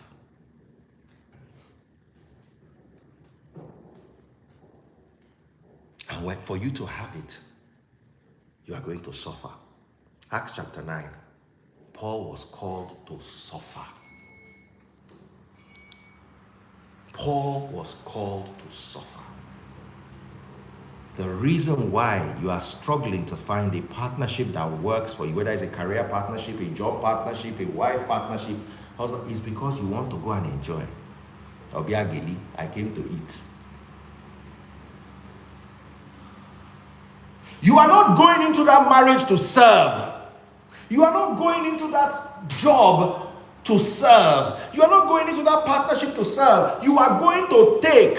Look at somebody beside you and tell them, I rebuke the spirit of a taker in my life. I want to hear people say it. Because everybody runs from takers. Don't you run from a taker? Hello? Let me hear you say it. I rebuke the spirit of a taker in my life. I have very many rich friends. I'm the one that does them favors. They don't do me favors. Mention the rich person. They've never done me any favor before. Maybe Pastor Toby. Apart from Pastor Toby. No other person. If you mention me and someone, just know that me, they do the person the favor.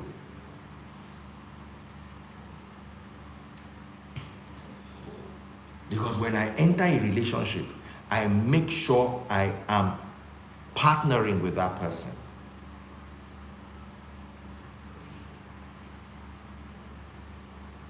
Now I want to remove the spirit. I want us to pray. I want us to pray a little bit now. The spirit of taking, I remove it from myself. I want us to pray. I want us to pray. I don't know how you're going to pray about it in your own heart, in your own mind. The spirit of a taker in my life. I don't want to be a taker. In every relationship I enter, I want to be a partner. And in every meaningful relationship that I'm entering right now, it will be a partnership. I want you to pray. Pray about yourself. Pray about the spirit of taking, because it is an evil spirit that drives people away. All he came to do is to take. All she came to do is to take. I want you to pray against it. Pray against being that taker. Pray against being a taker. You come to Daddy Free's life to take. You left Redeem because they stopped enabling your taking, and you came to Daddy Freeze, and now Daddy Freeze is tired of your taking, and you are a taker. I don't want to be a taker anymore. At every level of my life, whether it is ministry, whether it is career, whether it is a job, whether it's a marriage, I want to be a partner. That's the first prayer. Second prayer now is, I want you to pray to remove all the takers in your life. Those who are coming to get something. Those whose mission in your life, you're going to lose a lot of friends here, but you need to have this prayer. You're better off with 5 people who are your partners than with 100 people who are takers or givers that fund your life of taking. A life of taking is a life of stagnation. I want you to pray. I want you to pray. Pray about the takers in your life. Those that show up on the day you collect your salary. Those that show up the day they see your name in the newspaper, praising you for what you have done. Those that show up on your wedding. Those that show up on the day when it's happy for you. Only. They're never part of your story. They're never part of your system. They're never part of your structure or your substructure. They only show up to collect. I want you to start praying to remove them and actively start thinking of removing them. I want you to pray about this. I want you to pray. I want you to pray. And just as Barnabas brought value to Paul, just as Mary Magdalene brought value to Christ, just as Barnabas and Paul had a strong partnership until they separated in Acts chapter 15, I want you to pray for strong partnerships where you are not a giver or a taker, but a partner. I want you to pray about this. Then I'm going to pray for you now. I want you to pray about this. I want you to pray. I want you to pray in your heart. Heavenly Father, we are raising an army of partners. Partners with our vision. Partners in our mission. And partners in provision for the vision and the mission. Father, surround us at every level with partners. My children are my partners. Daniela comes home from work and checks up on me. She cannot give me money. She doesn't have money to buy me shoes or clothes or the things I need. But she is bringing to the table her partnership.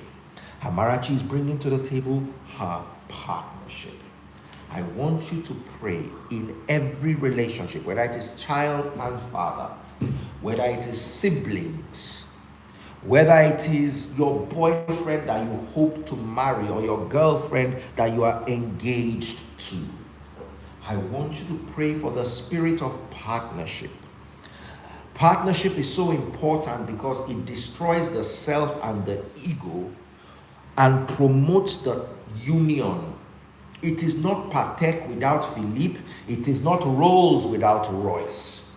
It is not Mercedes without Benz. It's got to be Mercedes Benz. It's got to be Patek Philippe. It's got to be Vacheron Constantin. Even if you call it Patek, you know that it is Patek Philippe.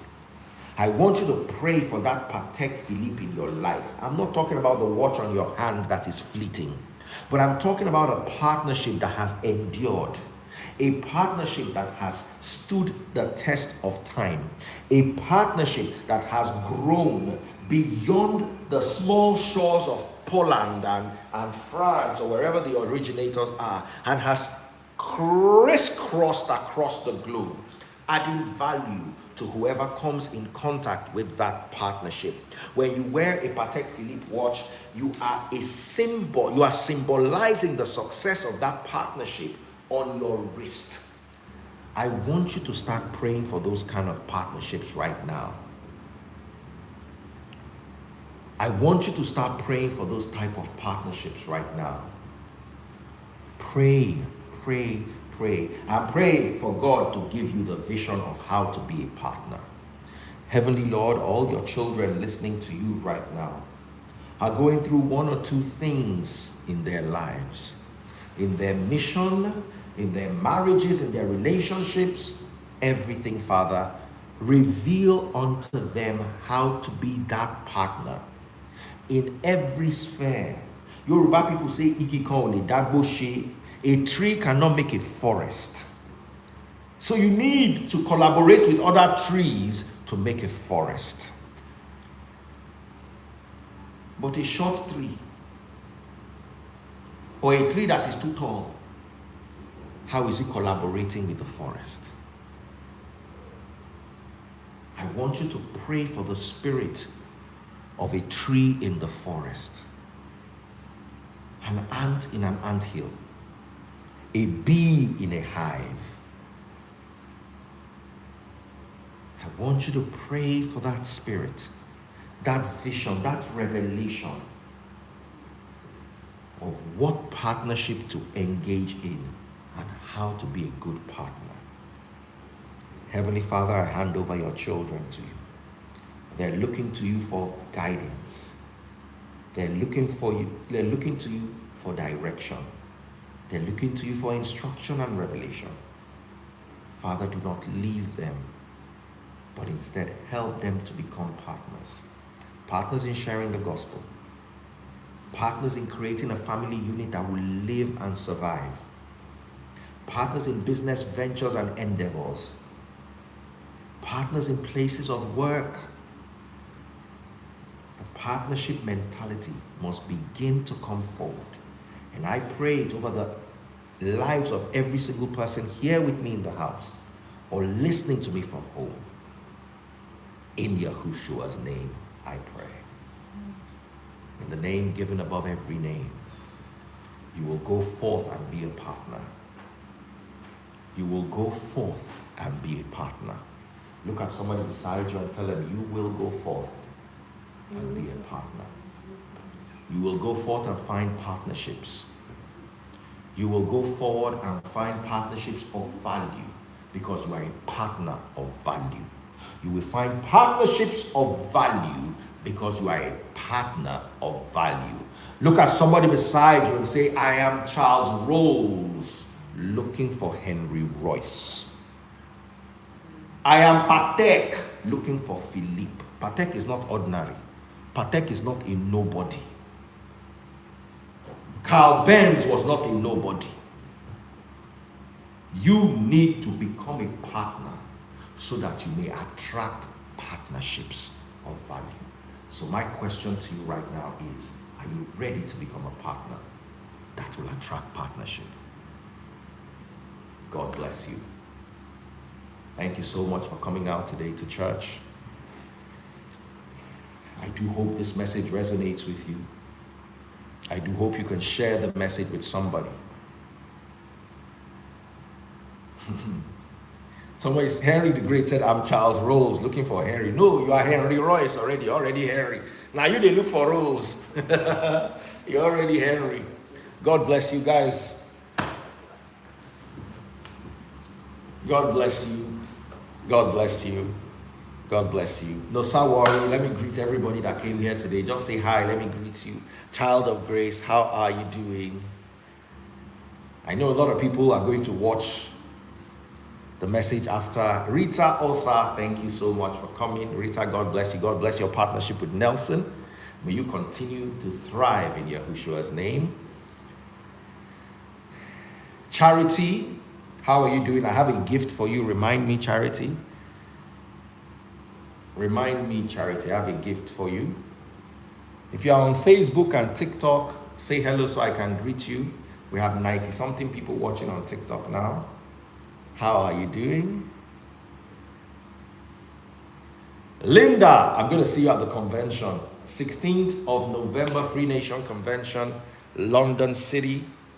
We're going to make that happen.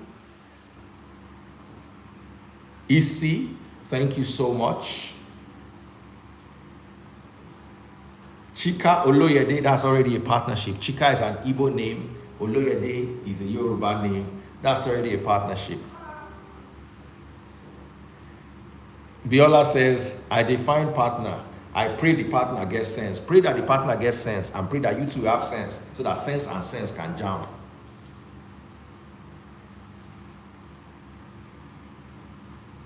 Someone said I should save the message. I'll save the message. That's Simply Vic right there. That's my partner right there. My partner in crime and in the mission and the vision. That's Simply Vic. Remember, your contributions are welcome. If you want to contribute, reach out to Simply Vic right now. Ekwabiola is going to be one of my partners too. I see it in the spirit.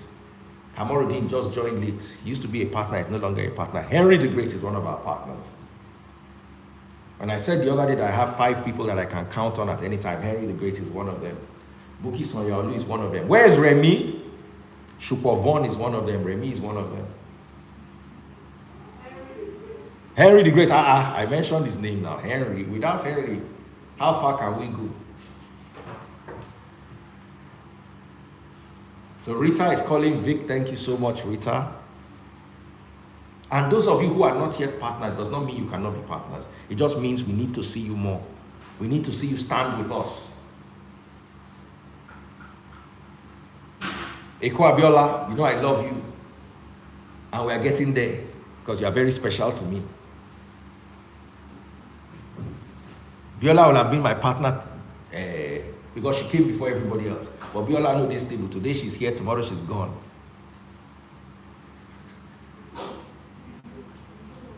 Henry, God bless you. God bless you. God bless all of you. Every single person here.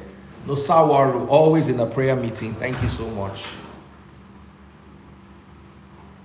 My prayer meeting family, let me see you guys here. Let me see you say hello, hello, hello.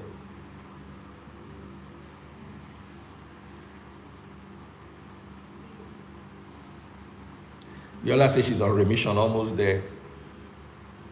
Made my yo.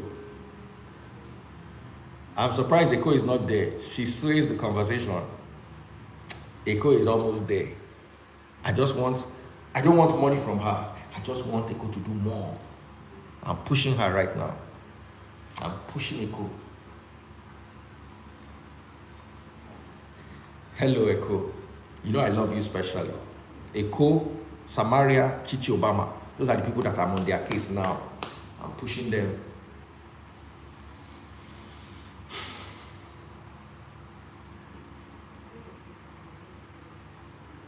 They are my people. Honorable men, I say me inko. You have plenty of work to do. Okay, Jacob is our guy that Harry the Great helped. We prayed for him in our prayer meeting. He got a scholarship. Harry the Great now helped him with his ticket to go to, what's that country? Hungary. Thank you, Amara.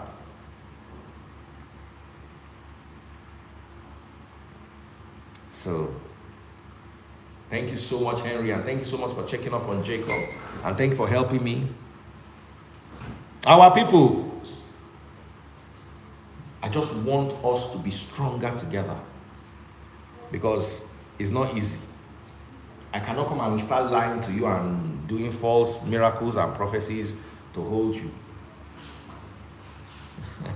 Mysticness. Real men wear pink. Thank you very much. Thank you very much.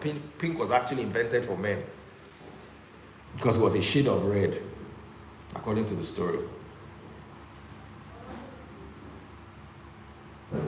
We're stronger together, Kamaruddin. God bless you. My prayer meeting people in the house. The only person I saw was Eko Abiola. Who else is here from prayer meeting? Somebody said Mysticness. Mysticness is my sister for life. She has never come to prayer meeting before. Okay, I see Ifesi too from prayer meeting. Who else? Who else? Who else? Who else? Who else? Prayer meeting people. I want to hail. I've only hailed 2 people. Henry the Great. That's right. Eko Abiola. Shupovon. 4 people only from prayer meeting. Where are my prayer meeting people? Nosawaru, 5. Nosawaru, 5. I don't heal Shupo.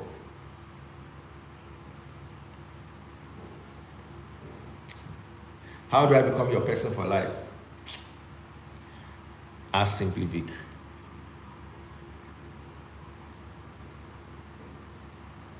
I am a Wiz kid. I don't know you from prayer meeting unless you have another name that you come to prayer meeting with. So thank you guys so much. We're still open for your support. Niger Hot Mom is on TikTok. Niger Hot Mom, say hi if you're on TikTok. Yes, Niger Hot Mom. Woo, woo, woo, woo, woo, woo.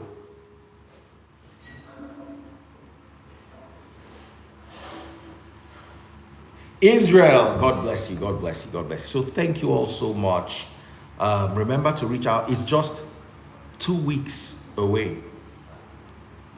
Free Nation Convention is exactly 2 weeks, 14 days from today. Next Sunday, Upper Sunday, and we'll be having our Free Nation Convention in London, to the glory of God.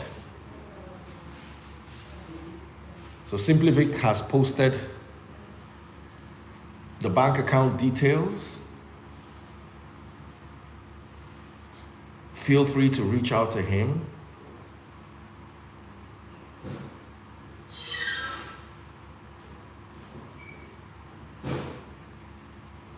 Thank you all so much. We have about 120 people watching on TikTok. In fact, we have exactly 131 on Instagram and 131 on TikTok.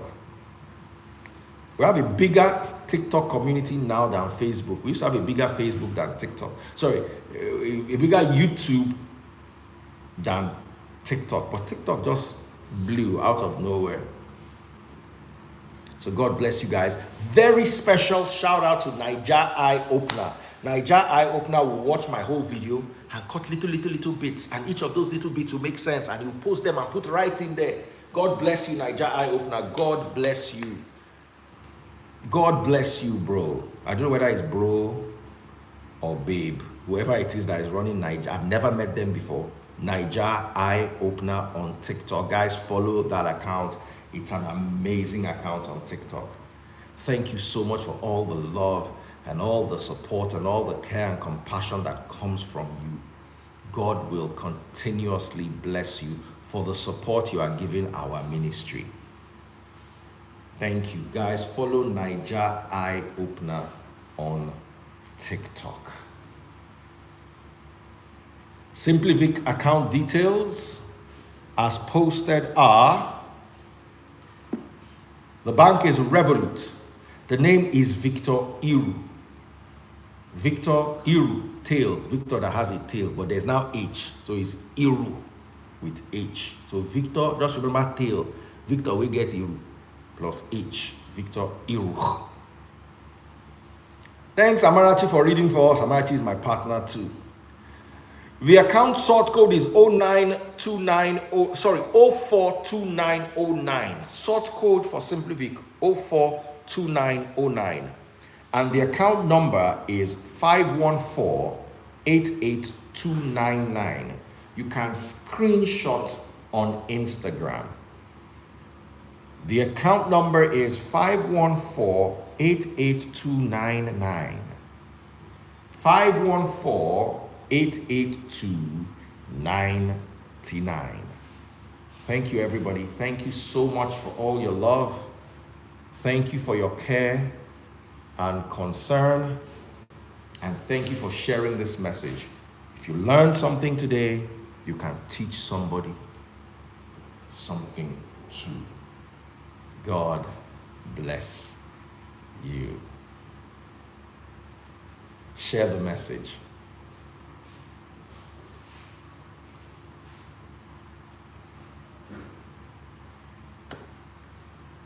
Thank you very much, guys. God bless you.